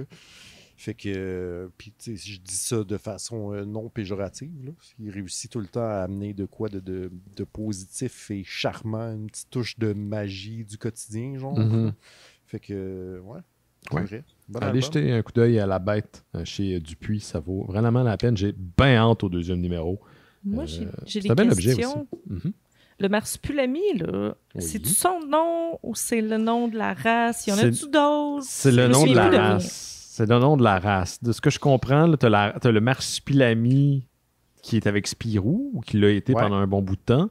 Et tu as la série du Marsupilami qui suit une autre bête, mais de la même espèce, qui lui a une famille avec... Ah, c'est pas le même. Je pense pas que c'est le même. C'est pas le même. Non, parce que dans le 12e album de Spirou, par contre... Oh my God. Je vais dropper du nom. Actually. Qui s'appelle Le Nid du Marsupilami. Oui. En fait, c'est Spirou, Fantasio et le Marsupilami qui s'en vont voir. C'est genre... c'est une journaliste qui a été faire un tournage, un reportage animalier sur le marsupilami. Puis là, ils sont dans la salle, puis ils regardent le film avec leur marsupilami. Puis ils sont comme, hey, regarde, c'est des comme toi, tu sais. Puis ce personnage-là qu'on voit dans du marsupilami est le même que dans la série du marsupilami qui a suivi par après, mais c'est pas le même que dans les Spirou, donc, puisqu'il ne pouvait pas être en Palombie en train d'être filmé et être en Europe avec Spirou. C'est ça. Donc, c'est une race, il y en a plusieurs. C'est sûr que effectivement, le nom du marsupilami, c'est marsupilami. C'est comme frigidaire. C'est comme si tu avais un chat puis tu l'appelais chat, mettons. Hein? Ok. Ouais. En même temps, il y en a moins qui courent les rues. Fait que Mais pendant un bout de temps, le marsupilami appartenait plus à Dupuis. Là, c'est changé. Là. Je pense que Dupuis a racheté Marsupilami Productions. Y a-tu Marsupilami Gate? Ben, un peu. Non, mais c'est un peu comme les X-Men là, dans l'univers Ouais, c'est ça, j'allais dire. Cinématographique.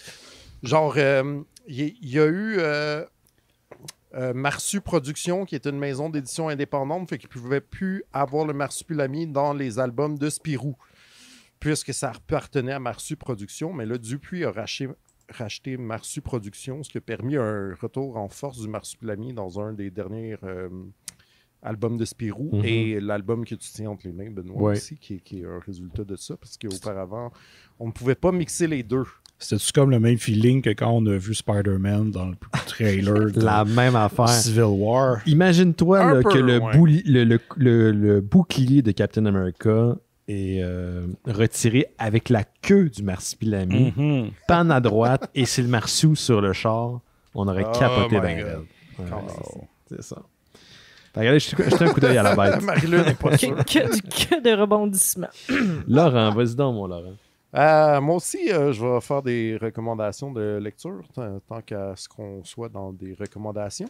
Il est sorti un tome 3 de Imbattable. Est-ce que vous vous rappelez d'Imbattable? Je pense que j'en avais déjà parlé, mais genre dans un spécial de Noël, il y a plusieurs années. Ouais, je devais être un petit peu pompette, fait que je m'en souviens pas. Je tiens le tome 2 ici, c'est pas la nouveauté, mais je tiens le tome 2. Alors, c'est une série qui passe dans Spirou, dont Imbattable, c'est le nom d'un super-héros, dont le pouvoir est la bande dessinée. C'est-à-dire que lui peut interagir entre les cases, avoir une influence comme avec lui-même, puis traverser ce quatrième mur-là. Puis plus ça va, plus la série a des personnages avec d'autres pouvoirs qui transcendent le médium bande dessinée. Donc, il y en a un qui joue avec la perspective, là, genre quand c'est loin, puis tout petit, il peut juste prendre les objets très loin, tout petit, puis il reste tout petit quand il les amène ici. Puis il y en a un, disons que le poids des mots, genre ces phylactères ont une présence physique qui peuvent affecter les gens. Puis là, il y a un tome 3 qui est sorti, puis pour vrai, c'est le genre d'affaire qu'au début, on était comme, hey, c'est vraiment bon, mais il va faire le tour vite. Là. Puis genre, il trouve encore des nouvelles idées. C'est tellement bon. J'adore cette série-là. Puis c'est vraiment, c'est tout public, là, c'est destiné, ça passe dans Spirou, donc c'est destiné à la jeunesse, mais c'est vraiment inventif pour même des gens comme nous qui ont lu de la BD depuis 30 ans au moins, puis c'est vraiment... Au moins. Minimum. Un peu plus même. Minimum. Avec le Scrameustache. Ouais, c'est meilleur que le Scrameustache. Je le recommande chaudement. T'as une haine pour le Scrameustache, je pense. J'ai pas une haine. J'ai un désintérêt. Disons que je le considère à sa juste valeur. Ah, mon Dieu. Là, le shade! Non, tu peux pas formuler ça comme ça. C'est comme quand Jake a commencé sa critique de Army of Darkness, puis il dit je sais pas, moi j'aime ça les affaires qui sont bonnes, qui sont bien écrites. T'es comme, ouais, mais c'est pas de même que tu dois le défendre. Du hate de Scramu. Ouais, c'est ça. Ben non, mais je veux dire, j'ai pas de hate, là. J'ai toutes lues quand j'étais jeune, là. Il y a pas J'aimais encore... ça aussi, mais c'est ça. Mais il n'y a pas encore d'intégrale de Scrameustache, malheureusement. On pourrait passer au travers rapidement, là. Bon, OK. Ouais, malheureusement. On pourrait acheter ça avec l'argent des Patreons. Oui, on pourrait faire ça. Puis le donner à Laurent. Il n'aura pas le choix de lire. Un podcast où il fait la critique de Scrameustache. Le pire, c'est que je les ai sûrement lus, genre plusieurs dizaines de fois chaque. Les premiers. Là. Ça se rappelait Les Petits Galaxiens. T'aurais pas le choix de te peinturer en vert avec une petite antenne. Une petite antenne avec un bout rouge. C'est ça. Est-ce que tu avais une autre suggestion de lecture, Laurent? Mais j'en ai plein. Génial. Ça ici. Mini-chat et son quoi? Et son club BD. Bon, ça a l'air pour adultes. C'est tiré de l'univers d'une BD qui s'appelle Super Chien, qui est comme un chien policier puis un policier qui sont fait choper en deux, les deux, fait qu'ils ont graffé la tête du chien sur le policier. Puis là, c'est comme un super chien policier. J'adore ça. C'est bon. C'est le même créateur aussi qui a fait Capitaine Bobette. Captain Underpants, qui a eu un film il y a quelques années. Vous êtes peut-être plus familier. Puis là, Mini-Chat et son club BD, c'est le Mini-Chat puis des têtards qui font un club de BD. C'est-à-dire qu'ils enseignent à faire de la BD à une gang de têtards. Puis c'est vraiment le fun. Le principe des BD de ce gars-là, c'est vraiment tout le temps, c'est genre... il y a comme des personnages fictifs qui ont genre 6 ans, puis on est en train de lire les BD de ces deux petits gars de 6 ans-là. Fait que c'est un peu dessiné avec les pieds un peu tout croche des fois, avec des fautes de français, mais en même temps, il y a une liberté qu'on voit dans peu de choses, s'il se permet tout. C'est n'importe quel délire que tu veux. Puis là, cet album-là, dans le fond, on va lire les BD que les têtards ils font dans leur club de BD. Puis c'est vraiment encourager les jeunes à se péter la gueule. C'est pas grave. Si c'est pas bon, c'est pas grave. Si ton idée a l'air niaiseuse, fais-les. Tu vas voir, ça va être le fun. Puis il y a des gens qui vont aimer ça pareil. Puis c'est ça, il y a vraiment... Puis aussi que n'importe quoi peut être une BD. Il y en a là-dedans qui s'asseyent au roman photo. Il y en a un que c'est genre les aventures de la brosse à dents qui voulait être avocat pour dinosaures. Genre, quand je dis qu'on se permet tout, c'est ça. Puis, si je peux montrer... Mais... Ah oui, c'est très enfantin. Des dessins de brosse à dents, pour vrai, on dirait que c'est moi qui ai dessiné. J'allais dire, on dirait que c'est toi qui l'as dessiné. Ouais, fait que... Mais tu sais, c'est vraiment rafraîchissant. Puis c'est ça, ça encourage à pas... Tu sais, des fois, tu vois ces affaires-là, puis t'es comme, je serai jamais bon, tu sais, je fais pas de BD parce que je suis pas bon en dessin. C'est pas grave, tu sais. Genre, tu peux en faire, tu peux faire ce que tu veux, c'est toi le boss, tu sais, puis c'est toi... Plus qui décide. Je trouve ça beau. Je trouve ça rafraîchissant, puis c'est vraiment... Mais ça a l'air destiné aux enfants, par contre, cet album-là. Oui, mais c'est quoi le problème? Ben, il n'y en a pas de problème. Je me demandais si c'était destiné aux enfants. C'est très destiné aux enfants, mais les grands enfants comme moi, ils aiment ça aussi. OK. Sinon, si je peux faire un autre petite suggestion, moins destiné aux enfants, j'ai lu un livre qui s'appelle L'Esprit critique. C'est de Isabelle Bautian et dessiné par Gali chez Delcourt, qui est un ouvrage de vulgarisation philosophique, mettons, on va dire, qui porte sur l'esprit critique et comment l'atteindre, mettons, en ces temps-ci où on parle beaucoup de biais cognitifs et de faire nos propres recherches et tout. C'est comme un espèce de... C'est mis dans une fiction, donc c'est un personnage qui parle à l'esprit critique en tant que tel, qui fait reconnaître tous les biais de ce que ça peut être, qui influe ton jugement sur une information ou sur la science ou sur quoi que ce soit, que ce soit un biais de ce que tu crois, toi, réel, ou de l'influence des gens qui le mentionnent, ou tout ce genre d'affaires-là. Puis ça devient un peu... il y en a vraiment là, genre une vingtaine d'affaires qui peuvent t'influencer, mais c'est vraiment intéressant sur voir... ne serait-ce que pour prendre conscience comment on se fait influencer par notre propre cerveau, en fait, là, pas juste sur notre environnement, mais que notre propre cerveau joue contre nous dans ce qu'on considère vrai et réel. C'est vraiment un objet fascinant, surtout en ce moment, je trouve, là, qui est à mettre entre toutes les mains. Puis, c'est ça. Est-ce que tu penses que ça pourrait être adapté à quelqu'un de 14 ans, mettons? Je pense que oui, pourrait. C'est vraiment... c'est ça. C'est dans une collection chez Delcourt qui s'appelle Octopus, qui est vraiment une affaire une collection de vulgarisation scientifique, en gros en BD, là, genre il y a un ouvrage sur les amputations, puis il y en a un autre sur genre la colonisation de Mars, puis tout, c'est vraiment diversifié, mais c'est vraiment fait là, pour que des concepts de base quand même soient simplifié pour que tout le monde comprenne. Tu sais. Je pense qu'à 14 ans, surtout si tu penses à ton fils, Oui. qui est, ma foi, fort intelligent, il n'y aura pas de problème du tout à catcher quoi que ce soit. Cool. On va tous travailler pour Bastien à un moment donné. Ça s'en Oui, vient. c'est clair. Ouais, donne-y 4-5 ans, puis c'est ça qui va arriver. Il travaille déjà, tu sais. Voilà. Ça vient. On va écouter un petit extrait, puis on va aller à Simon juste après. Les mystérieux étonnants, ils te demandent 2$, puis ils t'en donnent pour 50 à tous les semaines. Puis, moi, je me suis abonné sincèrement pour Terre humaine chez Zidane. C'est important, ça. C'est beau voir le triumvirat de je l'ai déjà tout vu, je suis en train de le voir, puis j'écouterai jamais ça, donner son opinion, c'est une opinion de même. Bravo, la gang, je vous aime. C'est tellement une bonne description. C'est vraiment ça. On écoute un deuxième extrait? On va faire ça. On attend une minute. Ce sera pas bien long. Le temps que ça load. Et voilà. Salut, mon nom est Laurence-Yves Thibodeau et j'ai découvert les Mystérieux Étonnants environ 4 mois avant le début de la pandémie. J'ai frôlé la dépression pendant la première vague. Je travaillais parfois près de 60 heures semaine, puis vous faites vraiment partie des raisons pour lesquelles j'ai pu garder un sourire dans ma face à travers tout ça.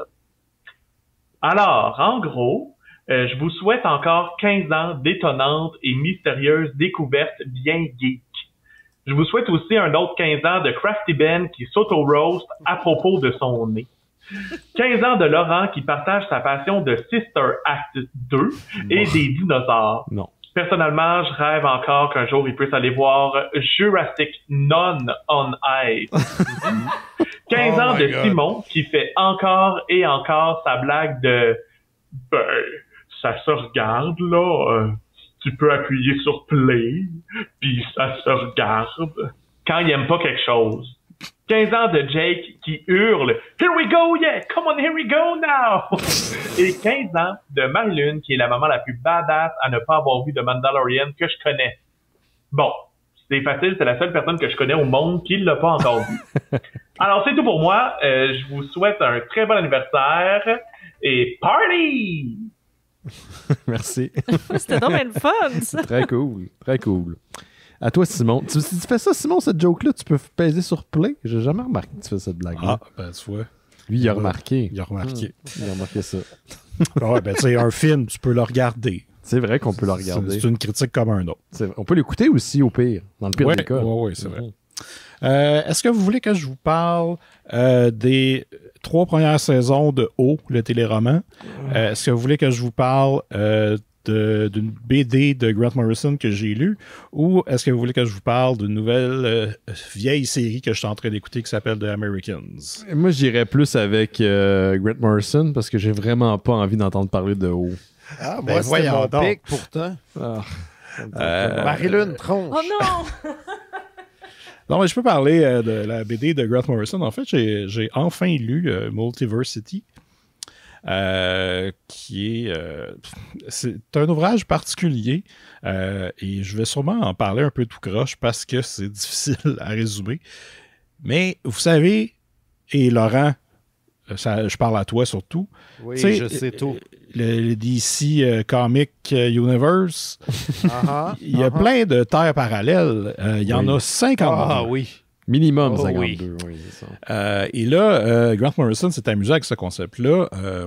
Et la BD, de la façon qu'elle est montée, t'as 2 numéros, mais t'as aussi plein d'autres numéros qui se passent sur plein de terres différentes. Et dans chacune des BD, on parle d'une autre BD qui parle de l'autre BD. Fait que, tu sais, évidemment, on reste dans le méta, puis, tu sais, dans l'auto-référence et tout ça, parce que la BD qu'ils sont en train de lire contient des trucs qui fait que tout va exploser, évidemment, et l'univers de tous les planètes va exploser. C'est très Grant Morrison aussi, jouer avec le méta, là. Oh, oui, puis il y a des numéros meilleurs que d'autres, mais celui qui est le plus marquant, je dirais, c'est un peu celui qui ressemble le plus à sa run sur Animal Man, où là, c'est notre Terre à nous autres. Donc, il n'y a pas de super-héros, sauf un qui est créé par la conscience collective de tous les humains. Et ce personnage-là, évidemment, sait qu'il est dans une BD, il nous parle, il nous dit « Tourne pas la page, il va arriver quelque chose. » C'est drôle, c'est qu'une fois j'ai lu ça, puis là, je me suis fait interrompre, fait que j'ai pas tourné la page avant comme 2 jours. Puis là, c'est ça, là, il se bat contre l'entité qui essaie de détruire tout le multiverse. Puis là, il dit j'ai une arme contre toi, c'est les critiques de la BD. Puis là, en bas de chaque bulle, t'as des mauvaises critiques sur qu'est-ce qui est en train d'arriver dans la BD.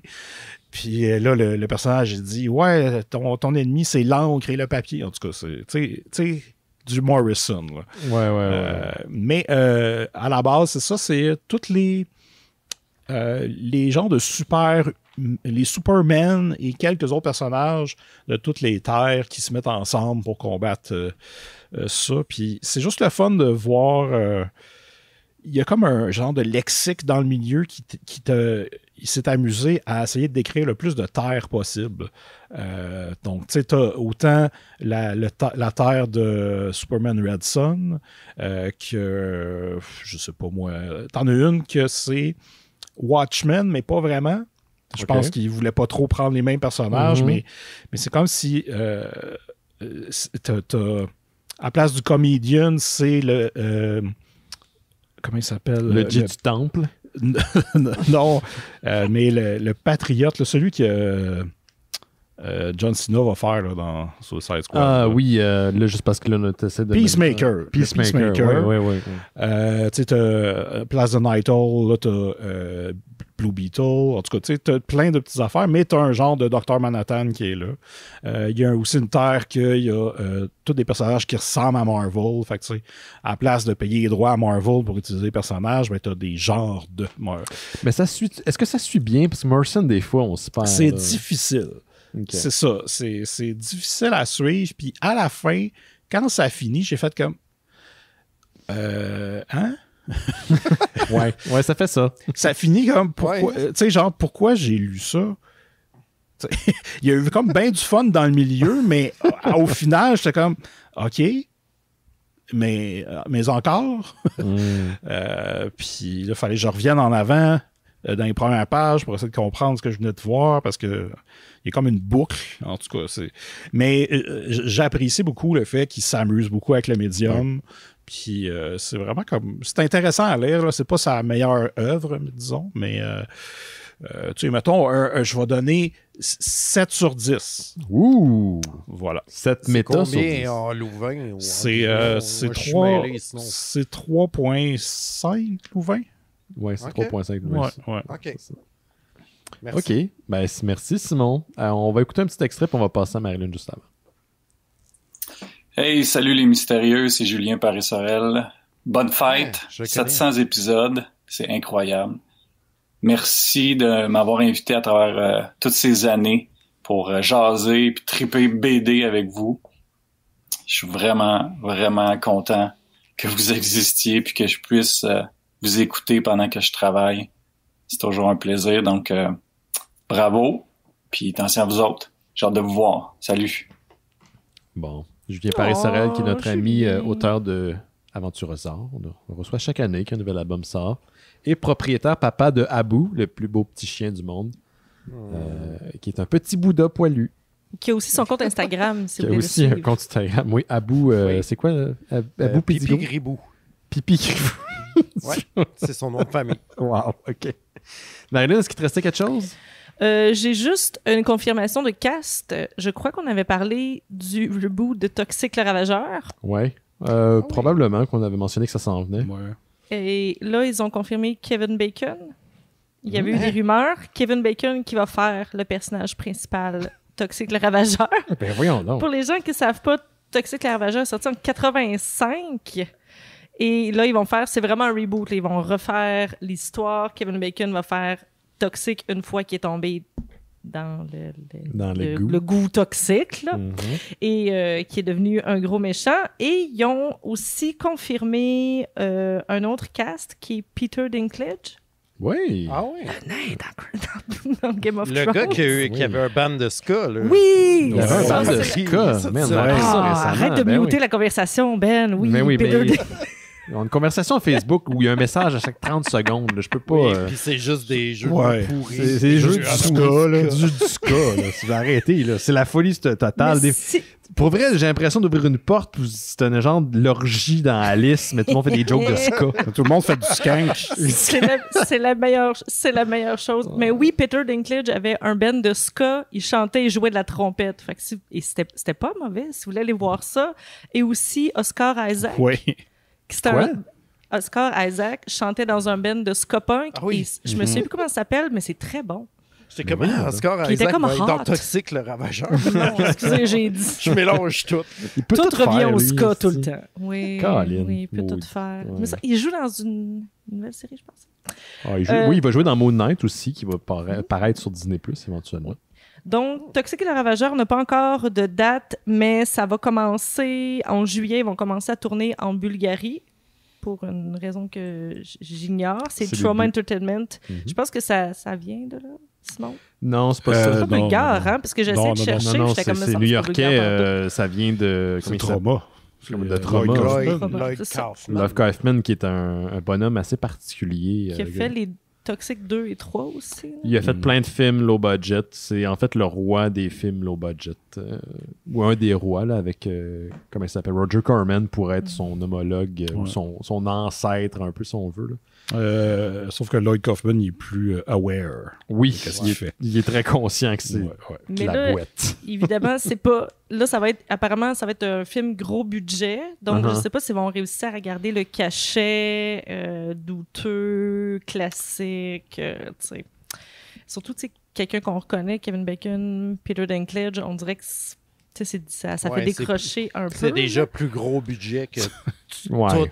C'est un drôle de projet. au là. complet. Ouais, il y a eu un dessin animé aussi qui était Oui. probablement le plus gros budget que Et un les musical films. aussi. Un musical, wow. OK. Puis il y a aussi un BD de Marvel.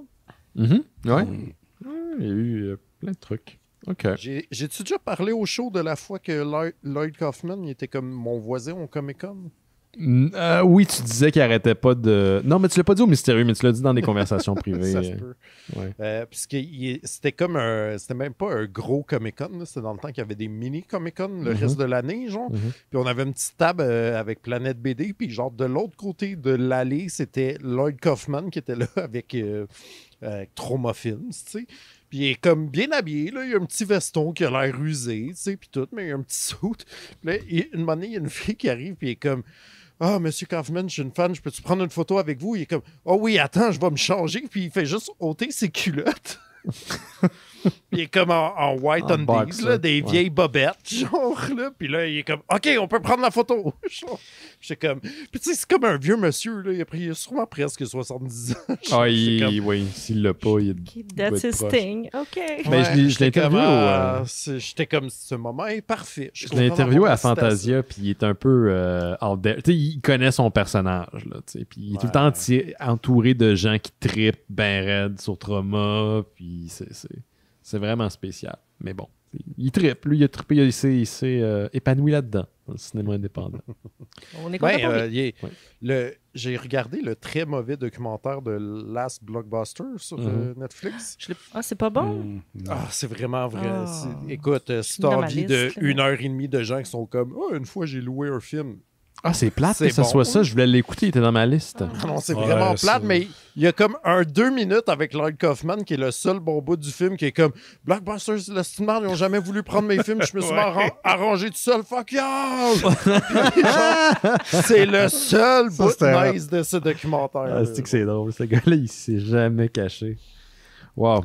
OK. Merci pour le tips, je perdrai pas mon temps. Non, c'est vraiment, pour vrai, c'est le pire film que j'ai vu cette année, je dirais. J'avais un autre extrait. Voulez-vous entendre un dernier extrait? Oui. OK.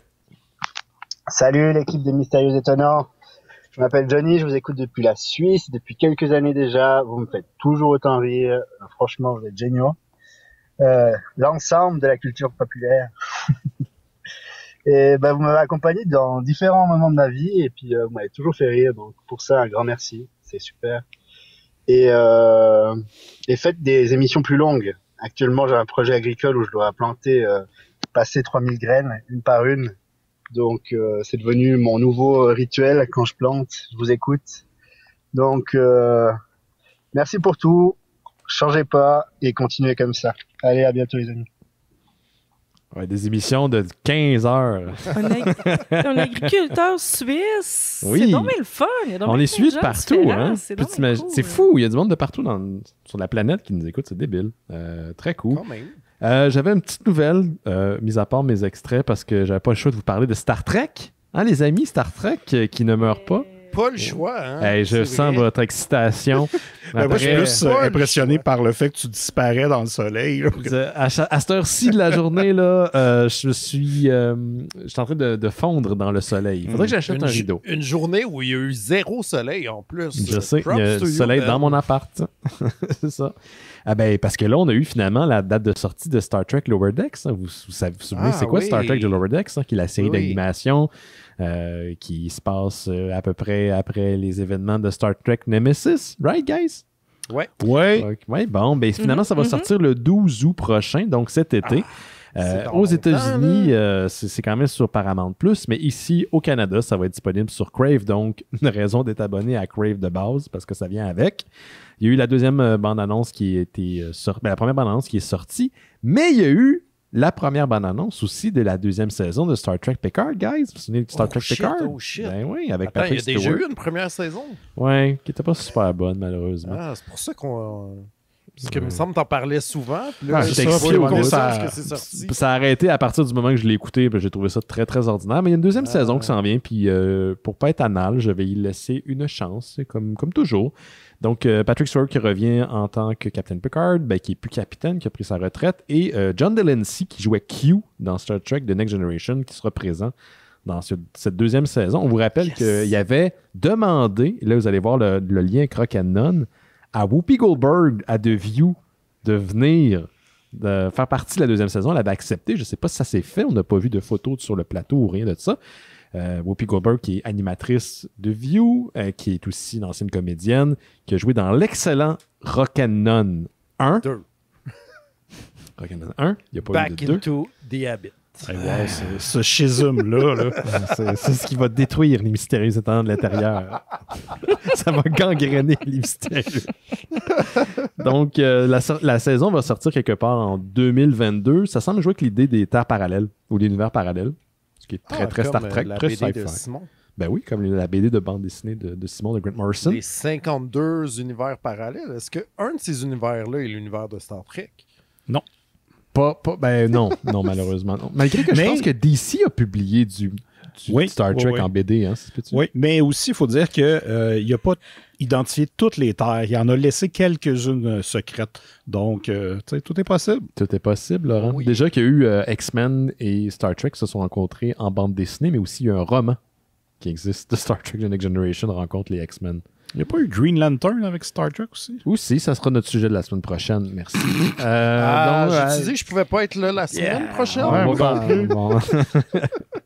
En parlant de sortie, il y a Dune qui va sortir en première mondiale au Festival de Venise Film Festival. Donc, un événement en présentiel, comme dans le temps que se voir n'était pas / se tuer. Donc, c'est quand même cool. Ça va sortir quelque part au début de septembre parce que le festival est là.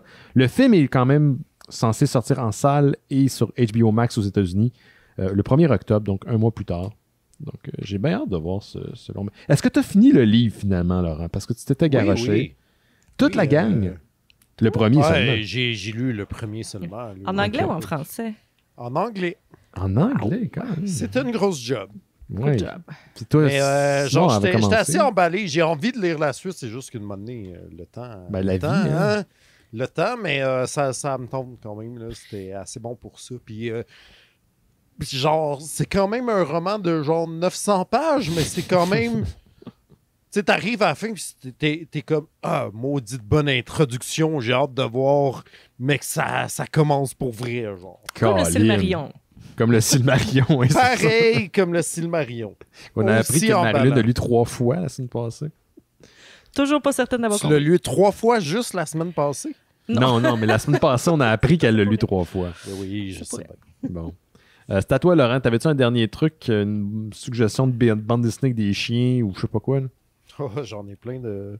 avez-vous parlé de Lego Batman 2? Non. Mais c'est un vieux jeu vidéo. Ah, tu parles du film, Non, je toi. parle du film qui a malheureusement été annulé pour l'instant parce que c'est le réalisateur Chris McKay qui travaillait là-dessus, qui a aussi réalisé le premier, qui a confié à Collider que pour l'instant, c'est annulé parce que, imaginez-vous donc que Warner Bros. Ne détient plus les droits de Lego. Ils sont passés à Universal, fait qu'ils détiennent encore les droits de Batman, mais plus de l'autre moitié du titre, les Lego.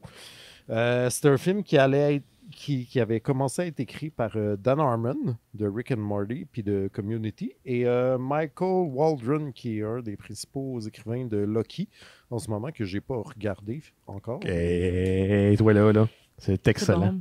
C'est bon. Ouais, bon. Même moi, je l'écoutais. Même Marilyn qui se refuse d'écouter Mandalorian puis elle l'écouter. En tout cas, rôle de priorité, mais fait que là, pour l'instant, le Lego Batman est au point mort. Moi, je suis très désolé parce que, de un, je trouve que c'était le meilleur film de Batman, de tous les films de Batman. Et de deux, ça disait que la prémisse était basée à la fois sur The Godfather 2 et sur Boogie Nights. Oh! Je suis vraiment curieux de voir où ça s'en allait à un film d'animation pour enfants, de mixer ces deux affaires-là. Les films de Lego sont excellents. Le premier Lego Batman était pas juste un bon film pour enfants ou d'animation, c'était un excellent film. Moi, je trouvais que c'était un excellent film qui comprenait toutes les raisons pourquoi j'aime pas ça, Batman, genre. Fait que j'étais comme... Donc t'avais aimé, mais tu l'as aimé, ce film-là, d'abord. Fait que t'as aimé adoré Batman. Lego Batman. Bon, c'est ça. Bon, t'as aimé donc Batman, quelque part. En Lego. En Lego, mais tu l'as aimé, sous forme de en Lego. C'est ça. Est-ce que vous avez vu que Will Arnett, qui fait la voix de Lego Batman, anime un show de compétition de Lego? Oui, j'ai vu ça passer, en fait, la semaine passée. Puis là, c'était comme, ah ouais, saison 2. J'étais comme, hein? J'ai jamais vu ça. C'est disponible où? Je sais pas, ça passe à CTV, là. C'est Lego Masters. C'est comme des compétitions de gâteaux, mais en Lego, là. Mais pro tip, là, CTV, ils ont plein de contenus gratuits, puis vous n'hésitez pas d'abonnement. Comme j'ai vu, l'autre jour, j'étais comme, hey, ça fait longtemps que j'ai vu le film Starman de John Carpenter. Il est disponible juste sur CTV gratuitement. Il n'est pas ailleurs au Canada. Il n'est pas sur Crave, il n'est pas sur Amazon Prime, il n'est pas sur Netflix, mais il est sur CTV si vous voulez l'écouter. Je te dis, à une autre place où il est? Non, vas-y donc. Il est chez nous. Oh ben, tabarnak. Allez, moi. Veux-tu dire une autre place? Tu peux trouver ça? En torrent. Hein? J'encourage pas ça. Ah, ouais, mais non, c'est ça. On ne sait pas c'est quoi ça. Non, je vous le dis. Ça me dit rien. Bon, je vais te le montrer. C'est une vieille exploration du début des années 2000. C'est ça. C'est sur Casalite, Laurent. Download Casalite. Okay. Là, je comprends. C'est ça. Oui, mais comment je suis sûr que je download la bonne affaire? Moi, te l'envoyer. C'est pas genre de la vieille porn. Non, mais ça, c'est un guess qu'il faut que tu prennes. Une belle surprise. Il faut que tu aies le bon lecteur. Hein. Fait que pour être certain, pour pouvoir lire le WMV, download Real Player. Ah oui, mais je pense que je l'ai déjà. Ça run sur DOS, ça? Ça se peut, oui. Est-ce qu'on est vieux? Faites attention aussi, si vous downloadez le film, le train sifflera 2 fois, parce que vous pouvez downloader aussi le film L'arrière-train sifflera 3 fois. C'est la suite, c'est ça? Don't mind if I do. C'est pas la même finish. Y avait-il quelqu'un qui avait quelque chose à rajouter? Non, après ça, non. Moi, non? Je considère que non. Si vous voulez encourager les activités des Mystérieux Étonnants, dont l'ensemble de la culture populaire, dont on traite à chaque semaine, on vous invite à donner notre Patreon. Merci à tous ceux et celles qui donnent. Même en plein milieu de l'été, même en plein déconfinement, vous êtes plusieurs à vous abonner de mois en mois. Des gens qui donnent pour un mois, des fois des gens qui arrêtent. Mais tout cet argent-là, sachez que c'est réinvesti entièrement dans les activités des Mystérieux Étonnants. Si ça vous tente de donner un petit 2$, l'équivalent d'un café par mois, vous allez sur mystérieuxétonnant.com. En haut à gauche, il y a un bouton « Faire un don ». Vous cliquez là-dessus, ça vous amène vers Patreon. Et en échange, vous avez du contenu exclusif, dont 2 podcasts exclusifs. Vous avez Terre humaine chez Isidore, qui est sur la télésérie Très brune, très beige, Terre humaine. hein, animé par Simon Chénier, Étienne Forêt et Gabriel Lisa-Collard. Sinon, vous avez Bifurcation avec mes amis Guillaume Saint-Cyr, dont Jase de film, et Rémi Fréchette, cinéaste. En ce moment, Rémi fait un film. Rémi fait 10 000 projets par année, c'est fou. Donc, il n'y a pas eu d'enregistrement encore cette semaine. On est au ralenti, mais habituellement, on vous donne du contenu à chaque semaine. Et là, on est sur un cycle de refaire tous les albums de François Pérusse. On est rendu au tome 7. S'il n'y a pas d'épisode cette semaine, on devrait en avoir un bientôt. Le 6 est excellent. Le 6 est vraiment bon. Il est disponible depuis la semaine dernière. Et Clémentine. Oui, les Clémentines, ça vient de là. En échange également, vous avez accès à notre Discord qui est actif tout au long de la semaine. Ça n'arrête pas. On écoute des films l'ensemble le mercredi, des fois aussi le week-end, mais sinon, les gens partagent des nouvelles. Il y a de la lutte le dimanche également. Hier, on a écouté un pay-per-view en gang. C'était vraiment le fun. Vous permettez aussi, avec votre contribution Patreon, de produire les 2 podcasts Noël chez Isidore, animés par Simon Chénier et Étienne Forêt, sur Noël, les dépendants affectifs du temps des fêtes. Y a-t-il un épisode bientôt qui s'en vient? Ça devrait. On est proche du 24 juin, donc... non, pas 24, le 24 juillet, c'est la fête... Le 25 juillet, 25 c'est juillet. Noël du campeur. Noël du campeur. On va essayer d'en faire un avant, mais en tout cas, on verra. OK. Et sinon, Tarkaiju, que tu fais avec Jake Dion. Ben oui, sur des gros monstres bientôt. Oui, des gros monstres qui se tapochent. Oui, d'ailleurs, cette semaine, c'est ça, il va y avoir l'épisode 6 qui va être disponible. Ce qui est le fun de Tarkaiju, comme le reste des Mystérieux Étonnants, c'est que je les mets aussi en YouTube. Donc, c'est plus facile pour vous d'aller l'écouter directement sur YouTube, même s'il n'y a pas de vidéo. C'est une manière de l'écouter. Donc, tout ça, c'est ça. Et si vous n'êtes pas en mesure de donner, partager, parler du podcast... allez mettre une petite étoile là, ou 5 étoiles sur iTunes. On est partout sur Apple Podcasts, Google Podcasts, Stitcher et Spotify. On va prendre une petite pause et on revient avec la BD de la semaine. C'est Balboa de Yann Joseph chez Franc-Foy. Mais juste avant, j'avais demandé cette semaine à notre ami Mario Giramos de RDS Jeux vidéo de nous faire une liste des sorties du E3. Les sorties qui l'ont marqué. Il était supposé être avec nous en début d'émission. Il n'a pas pu finalement, mais il nous a fait une vidéo. Donc, si ça vous intéresse, pas si ça vous intéresse, mais pour les gens qui... Caroline, tu finis par une phrase complète, sacrément. Laurent, Marie-Lune et Simon, je vais partir Mario. Vous allez pouvoir prendre une pause. On va l'écouter, puis on va revenir avec le sujet. Merci à Mario. Merci. Allez voir un coup d'œil à RDS Jeux vidéo. Puis on revient dans quelques instants pour les gens qui nous écoutent live. Alors bonjour les mystérieux étonnants et chers auditeurs.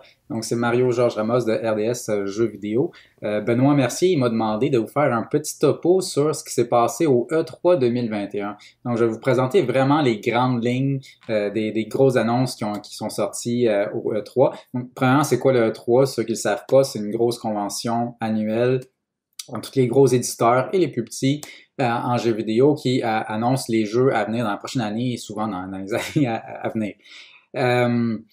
L'année passée, le E3 il avait été complètement annulé à cause de la pandémie. Cette année, il est en version juste numérique, donc c'était juste des présentations en ligne. Donc, allons-y dans c'était quoi les grosses annonces. Premièrement, on a eu les premières images du jeu Elden Ring. C'est quoi Elden Ring? C'est un jeu de From Software. Donc, From Software, c'est ceux qui font les séries Dark Souls, Demon's Souls, Bloodborne, etc. C'est des jeux qui sont connus pour être extrêmement difficiles et d'avoir des univers quand même intéressants. Là, ce qui est le fun avec Elden Ring aussi, c'est que ça a été développé en collaboration avec George R.R. Martin, donc l'auteur de Game of Thrones. Donc, c'est vraiment lui qui a écrit l'univers, l'histoire du jeu. Une date de sortie a été annoncée, donc ça sort le 21 janvier 2022.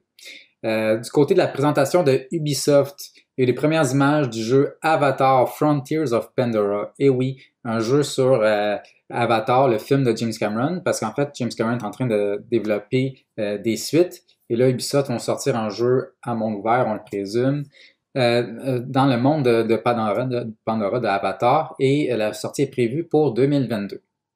Toujours du côté de Ubisoft, il y a Mario + Rabbids Sparks of Hope, qui est la suite à Mario + Rabbids Kingdom Battle.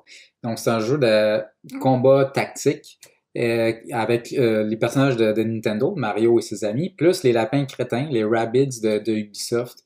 Donc, c'est spécial, mais il paraît que le premier, j'ai pas joué au premier, il paraît qu'il était très bon. Donc, là, il y a une suite qui s'en vient pour 2022 aussi. Cette année, Xbox et Bethesda avaient leur présentation ensemble parce qu'en fait, cette année, Microsoft a acheté Bethesda. Donc, Xbox et Bethesda font partie maintenant de la grande famille Microsoft. On a eu une première bande-annonce pour Starfield, qui est le prochain gros jeu de Bethesda. On peut s'attendre à une sorte de Skyrim ou de Fallout, mais dans l'espace. Donc, cette première bande-annonce, c'est une cinématique, donc on n'a pas encore vraiment des images du jeu en tant que tel, mais on a une date de sortie qui est le 11 novembre 2022, et ça a été annoncé, le jeu va être exclusif sur Xbox et PC.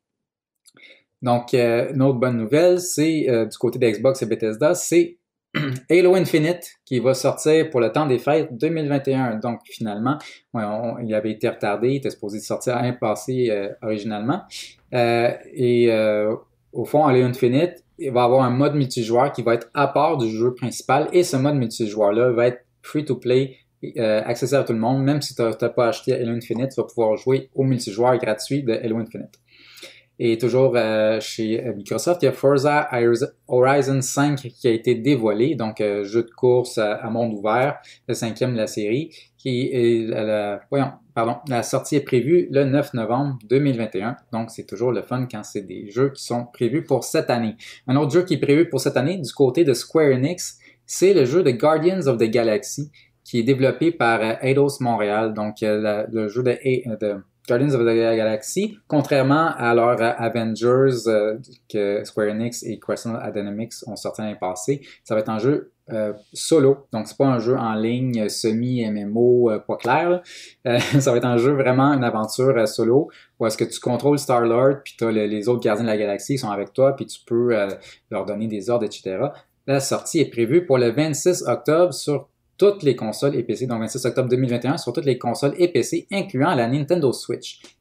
Sinon, toujours du côté de Square Enix, ils ont annoncé un jeu un peu particulier qui s'appelle Strangers of Paradise Final Fantasy Origin. Donc, c'est un Final Fantasy, mais vraiment plus orienté action. C'est développé par Team Ninja, qui est un développeur vraiment qui fait des jeux d'action. C'est assez particulier le gameplay, mais vous pouvez aller l'essayer tout de suite. Une démo disponible dès maintenant, exclusivement sur PlayStation 5, donc si vous avez PlayStation 5, évidemment. Du côté de Electronic Arts, il y a Battlefield 2042 qui a été révélé. On savait que ça s'en venait, mais là, on a vu du gameplay. Et la sortie est prévue pour le 22 octobre 2021, jour de ma fête. Donc, Battlefield 2042, la guerre dans le futur. Voilà. Du côté de Nintendo, premièrement, Kazuya, personnage de la série Tekken, qui arrive dans Super Smash Bros. Ultimate. Donc, je sais pas, on est rendu à combien de combattants dans Super Smash Bros. Ultimate, mais il y en a beaucoup, et il y en a d'autres à venir. Les gens avaient hâte d'en savoir plus sur Metroid Prime 4. Finalement, il n'y a pas de nouvelles sur Metroid Prime 4, mais il y a Metroid 5 qui va sortir cette année. Au fond, j'explique, il y a vraiment comme deux séries de Metroid. Il y a le Metroid Prime qui avait commencé sur la GameCube, on est en première personne, c'est vraiment en 3D. Et tu as les Metroid réguliers qui ont commencé sur la NES. Là, il y a un nouveau qui va sortir qui s'appelle Metroid Dread, le 8 octobre 2021. Et on a eu droit aussi à une nouvelle bande-annonce pour la suite de Zelda Breath of the Wild. Donc, cette suite qui n'a pas encore de titre officiel, puis Nintendo, ils ont dit, on n'a pas encore donné de titre officiel parce que si on donne le titre, ça va trop révéler ce qui se passe dans le jeu.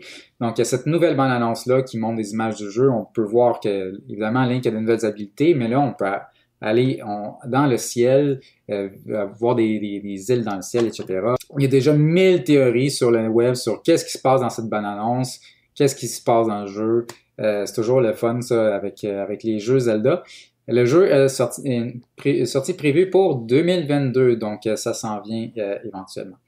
Donc voilà, c'était pas mal les grandes lignes du E3 2021. Donc merci beaucoup, puis à la prochaine et bonne émission. Merci à Mario Geramos pour son retour sur le E3 2021. Il n'était pas obligé de nous faire ça, Mario. Il nous a fait un beau vidéo malgré le fait qu'il ne pouvait pas être présent. Il est fin. Il est super fin. Allez jeter un coup d'œil à RDS Jeux vidéo. C'est une super plateforme québécoise en français qui traite des jeux vidéo. Bel job de la part de Mario et son équipe.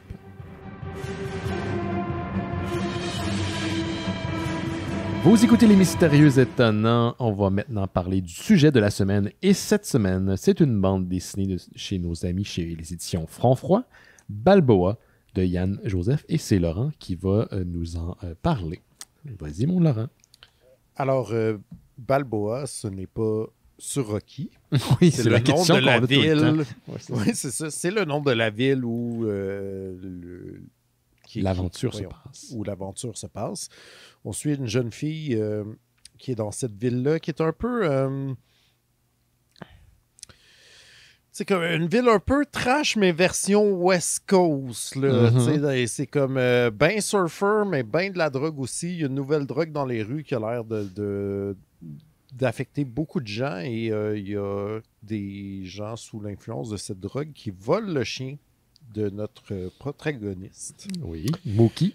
Mookie, qui est un très beau chien. Et là, telle une John Wick d'elle-même, elle se fâche et dit « Il n'est pas question que mon meilleur ami soit volé par cette bande de junkies-là. » Et donc, elle s'associe avec elle-même son pusher, / ami.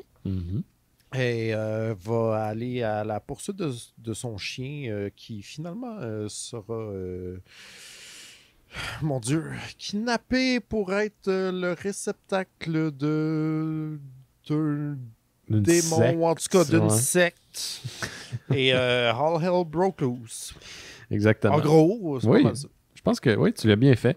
On vous rappelle qu'en dernière partie d'émission, on spoil. Donc, si vous ne voulez pas découvrir des éléments de l'histoire, attendez, faites pause, achetez la bande dessinée, revenez. Sinon, on va en discuter dans le fond et en comble maintenant. Rapidos, peut-être faire un tour de table. Comment tu as trouvé ça, toi, Marilyn? T'en es où par rapport à Balboa? Confuse. C'est beau.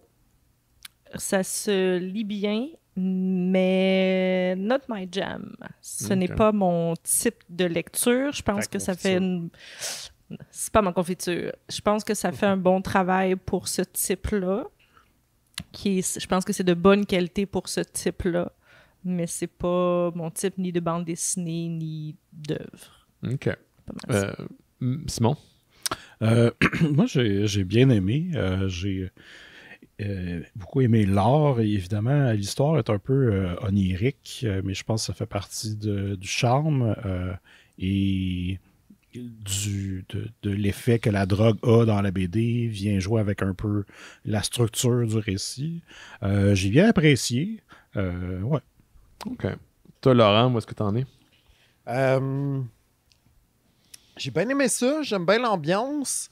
Je trouve ça un peu maigre à se mettre sous la dent. Dans le sens que je trouve que l'album il est très efficace dans ce qu'il veut faire. Je trouve que c'est une excellente carte de visite. Puis j'ai vraiment envie de voir ce que cet artiste-là va faire. Là. C'est son premier album, il sort un peu de nulle part. À ma connaissance, il n'y a rien publié avant. Puis je suis comme très intrigué, mais je n'aurais pris plus. OK. Moi, je suis à la même place que vous autres. Beaucoup aimé l'art. Ça coule tellement que t'as l'impression qu'il y a de l'encre noire qui a été utilisée pour les pages. Puis c'est un point très positif.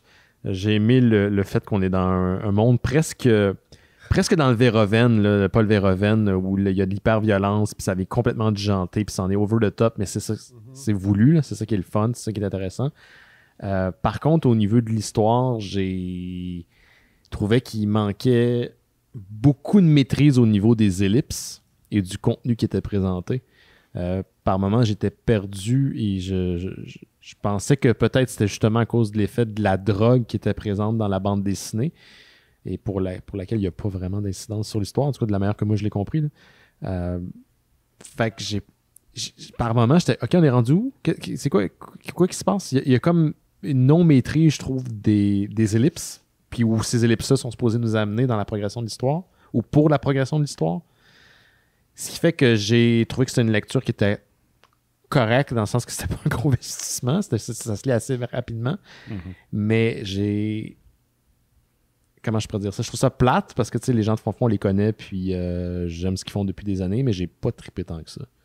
C'est probablement la première bande dessinée que j'ai pas... je peux pas dire que j'ai vraiment eu du fun. J'ai trouvé la narration sirupeuse puis mielleuse pour rien. Et j'en aurais pris peut-être plus justement pour avoir un récit qui est beaucoup plus étoffé. En même temps, ce qu'ils proposent le font très bien.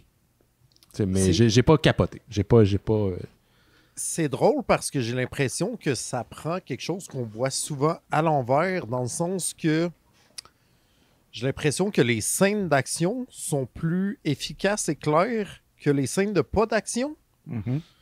Alors que souvent dans des BD, t'es comme ah ouais, j'aime le scénario, puis là les scènes d'action, t'es comme ah, je comprends rien de ce qui se passe. Là, c'est absolument le contraire. Les scènes d'action sont super tight, super bon découpage, genre limite le storyboard, mais c'est l'os à l'entour. C'est l'encre, ouais, c'est ça. Qui manque un peu de mordant. Moi, je trouve que ça m'a beaucoup fait penser à. Je sais pas si vous l'avez vu, le film Inherent Vice de P.T. Anderson avec Joaquin Phoenix. Ah, même pas vu. L'espèce de même vibe, genre noir californien. Ça aussi, à la fin, ça finit plus ou moins dans une secte avec des affaires pas claires. Tu sais, ça m'a beaucoup. Puis ça aussi, c'est super confus parce que le gars il est batté tout le long, puis le film il est construit pour que tu te sentes un peu comme le gars qui est batté tout le long, genre que un moment donné t'es juste comme qu'est-ce qui se passe, genre je sais qu'il y a beaucoup de gens qui ont pas aimé le film à cause de ça, mais moi je trouvais que ça participait, genre j'étais comme je trouve aussi confus que le gars à l'écran, c'est malade, genre. Mais j'ai beaucoup pensé, il y a vraiment une vibe de ce film là, genre. Ben, tu sais, dans le résumé, ça disait c'est un genre de mélange de Miami Vice et de Big Lebowski. Puis je l'ai comme catché. Quand j'ai lu ça, j'ai fait ah ben ouais, c'est vraiment ça. Il y a un feeling Miami Vice, là, le néon noir un peu, puis tout. Mais avec le côté drogue qui est quand même plus présent que je pensais, même si, c'est ça, je chantais que finalement, ça ne servait pas à grand-chose dans le récit. On dirait que peut-être, en tout cas dans ma lecture à moi, ça a servi à quelque chose à expliquer le côté très weird et de pas trop savoir où je suis des fois. Tu sais. Moi, c'est le sentiment que j'ai eu en le lisant. Tous ces On dirait que côtés. c'était comme une excuse pour le visuel. Tu sais. Qu'est-ce que tu veux dire? Que pour la narrative, la drogue n'était pas si importante, mais que c'était une excuse pour utiliser cette forme de visuel d'art-là. Donc, c'était comme l'alibi pour utiliser cette forme de visuel-là. Je sais pas. J'ai pas. Personnellement, j'ai pas remarqué tant de différence entre le moment où les personnages sont dits sobres et les personnages qui sont. Il y a un effet, là, on la voit, là, mais c'est pas un effet qui suit les personnages tout le long, il me semble. En tout cas. Non. Je penserais pas. Là. Mais tout le côté over the top, le côté de la secte, le côté violence à la fin, ça m'a pas du tout dérangé. Je voyais exactement où il voulait aller, puis la description que Simon vient d'en faire, je trouve qu'elle est juste. Je trouve qu'il y a un manque de maîtrise au niveau du découpage où par moment je savais pas où est-ce qu'on était, puis où on voulait aller. Genre. Fait que j'ai trouvé ça plutôt moyen. On m'a dit que c'est la première bande dessinée de l'auteur. Fait que clairement, il y a du potentiel parce que au niveau visuel, je suis vraiment resté attaché. Ouais. Je sais pas pourquoi, ça m'a fait penser un peu ça n'a pas rapport, c'est deux ondes, là, mais ça m'a pensé un peu ce que Algofa fait aussi en même temps. Je sais pas pourquoi. Ouais. Je comprends l'espèce d'esthétique minimaliste, flashy, action, mettons, fluo. Là. Ouais, c'est vrai que il y a un pilier de parenté visuelle. Mettons, fait que, écoute, je suis tout oui pour voir une autre histoire de Yann Joseph, mais pour celle-ci, j'avouerais que par moment, j'aurais aimé ça qu'on soit plus orienté. Mais ça, c'est très personnel. J'avoue que j'en aurais peut-être pris plus juste pour... Peut-être parce que ça passait comme dans un flash. Puis c'est peut-être parce que moi, c'est pas mon type d'histoire, mais que j'ai pas eu le temps de m'attacher au personnage, sauf au Poppy. Que j'ai pas, il est beau, il est très beau le Poppy. J'ai pas eu le temps d'intégrer leur histoire à chacun sans que ça s'étire. J'ai quand même compris ce qui se passait, même si c'est très confus. Peut-être que si ça a été étiré un petit peu, qu'il y avait eu... Parce que on n'a pas besoin de plus de dialogue, je pense que c'est beaucoup... Je pense que c'est voulu que les images soient portées à l'interprétation.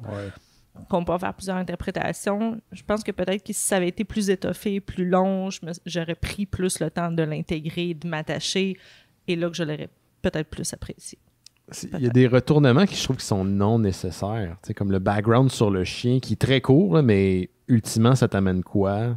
Qu'on rencontre le père, puis là, le moment où est-ce qu'il donne le chien à sa fille, puis il y a quelque chose qui arrive avec un personnage vers la fin. Pour moi, ça n'a rien rajouté au niveau dramatique de l'histoire. Je sais même pas si... Là, on spoil à la fin de l'émission, là, mais je sais pas, moi, si Malcolm est décédé ou pas. Je pense que oui, mais ça aurait été le fun qu'on le voit juste son état à la fin pour confirmer vraiment ce qui s'est passé. Mais je vois pas narrativement ce que ça rajoutait à l'histoire quand on arrive au dénouement. Je sais pas, il y a de quoi pour moi qui feel pas complètement maîtrisé, puis ça a joué sur mon appréciation, puis j'aimerais ça ne pas dire ça, mais c'est là où j'en suis par rapport à l'œuvre. Mais ça m'a pas dégoûté. Là. Je veux dire, demain, il sort une BD, je veux la lire, voir qu'est-ce qu'il y a envie de... Ouais, mais c'est ça que je disais tantôt en disant carte de visite, mettons, c'est genre... Je pense pas qu'on est encore là, mais clairement, je vais suivre le gars, genre. Ouais, exactement. Ouais. Même chose, absolument. Parce que pour l'instant, j'ai l'impression qu'on m'a filé un truc. C'est weird, la zone, parce que c'est comme si c'était vraiment un truc d'atmosphère, mais qui se passe tellement vite que j'ai pas le temps de l'absorber, l'atmosphère. Ah ouais, ok. Genre, je suis comme, hey man, je suis down avec toute cette esthétique-là. Puis là, tout va tellement trop vite que, genre, c'est ça se lit d'une traite super vite. Puis t'es comme, déjà, genre, comme, ça prendrait, je sais pas, juste plus de gras. Moi, je sais pas. Moi, j'ai vraiment pris mon temps pour la lire. Parce que tu la commences, puis tu dis, OK, c'est l'art qui va faire le récit. Fait que je vais regarder chaque dessin tranquillement pour vraiment l'apprécier. Fait que, tu sais, oui, le récit va vite. Puis, effectivement, au final, je trouve qu'il se passe pas énormément de stock ou, il y a des trucs qui auraient pu avoir plus de contenu, mais en même temps, ma lecture était comme, comment dire, c'était pas tant rapide si tu prends le temps de vivre le dessin, T'as raison, c'est toi qui as bien fait ça. Ouais, ben, c'est vrai, j'y pense. Mais tu sens la chaleur de l'été là, dans cette bande dessinée. Là. Tu sens la chaleur de la ville, là, ce genre de ville. Moi, en tout cas, comme ça, je l'ai interprété, là, ville californienne, peut-être pas loin de LA. Ou tu sais, la place où Lisa là, s'en va en vacances, là, ben, avec toutes les Simpsons, là, mais c'est elle là, qui. Celle qui devient. Cool. Ouais, ça fait penser à ça. De ça. Exactement. C'est la ville dans les films américains où les collégiens vont pour l'été, là, pour le spring break. Ils doivent prouver qu'ils sont cool en cruisant la fille de la... Tu comprends ce que je veux dire. C'est l'endroit où Kevin Arnold, dans les années coup de cœur, allait, puis il se faisait tout le temps un petit ami, là, juste pour un épisode. Là, puis, personne ne le croyait. Ouais. C'est vrai que c'est cette ville-là, c'est ça. C'est comme les années coup de cœur, mais avec beaucoup de drogue. Beaucoup de drogue dedans. Ouais. J'aimerais ça que ça soit cité sur les critiques de son livre. C'est comme les années coup de cœur, mais avec beaucoup de drogue. Simon Chénier. The Wonder Years, Balboa. C'est bon, ça. Mais, oui, écoute, je pense qu'on a fait le tour. Là. Je sais pas ce que moi j'aurais à rajouter. Est-ce qu'il y a quelqu'un qui veut dire quelque chose avant de se quitter? Essayer de vivre dans le néon. Je sais pas ce que ça veut dire, mais okay. C'est ça. C'est pas dangereux, vivre dans le néon. C'est toxique, oui. Oui, mais en même temps, tu peux voir des choses intéressantes. C'est ça. C'est vrai, ça. OK, j'y vais. OK. Reste avec nous, Laurent. Merci pour les gens qui nous ont écoutés en direct. Merci aux gens à la maison pour le Patreon. On se revoit la semaine prochaine. En ce moment, c'est la folie. Là, c'est la course au vaccin. Prenez votre temps. Là. Tout le monde va être vacciné éventuellement. Ça s'en vient tranquillement. Faites attention à vous autres.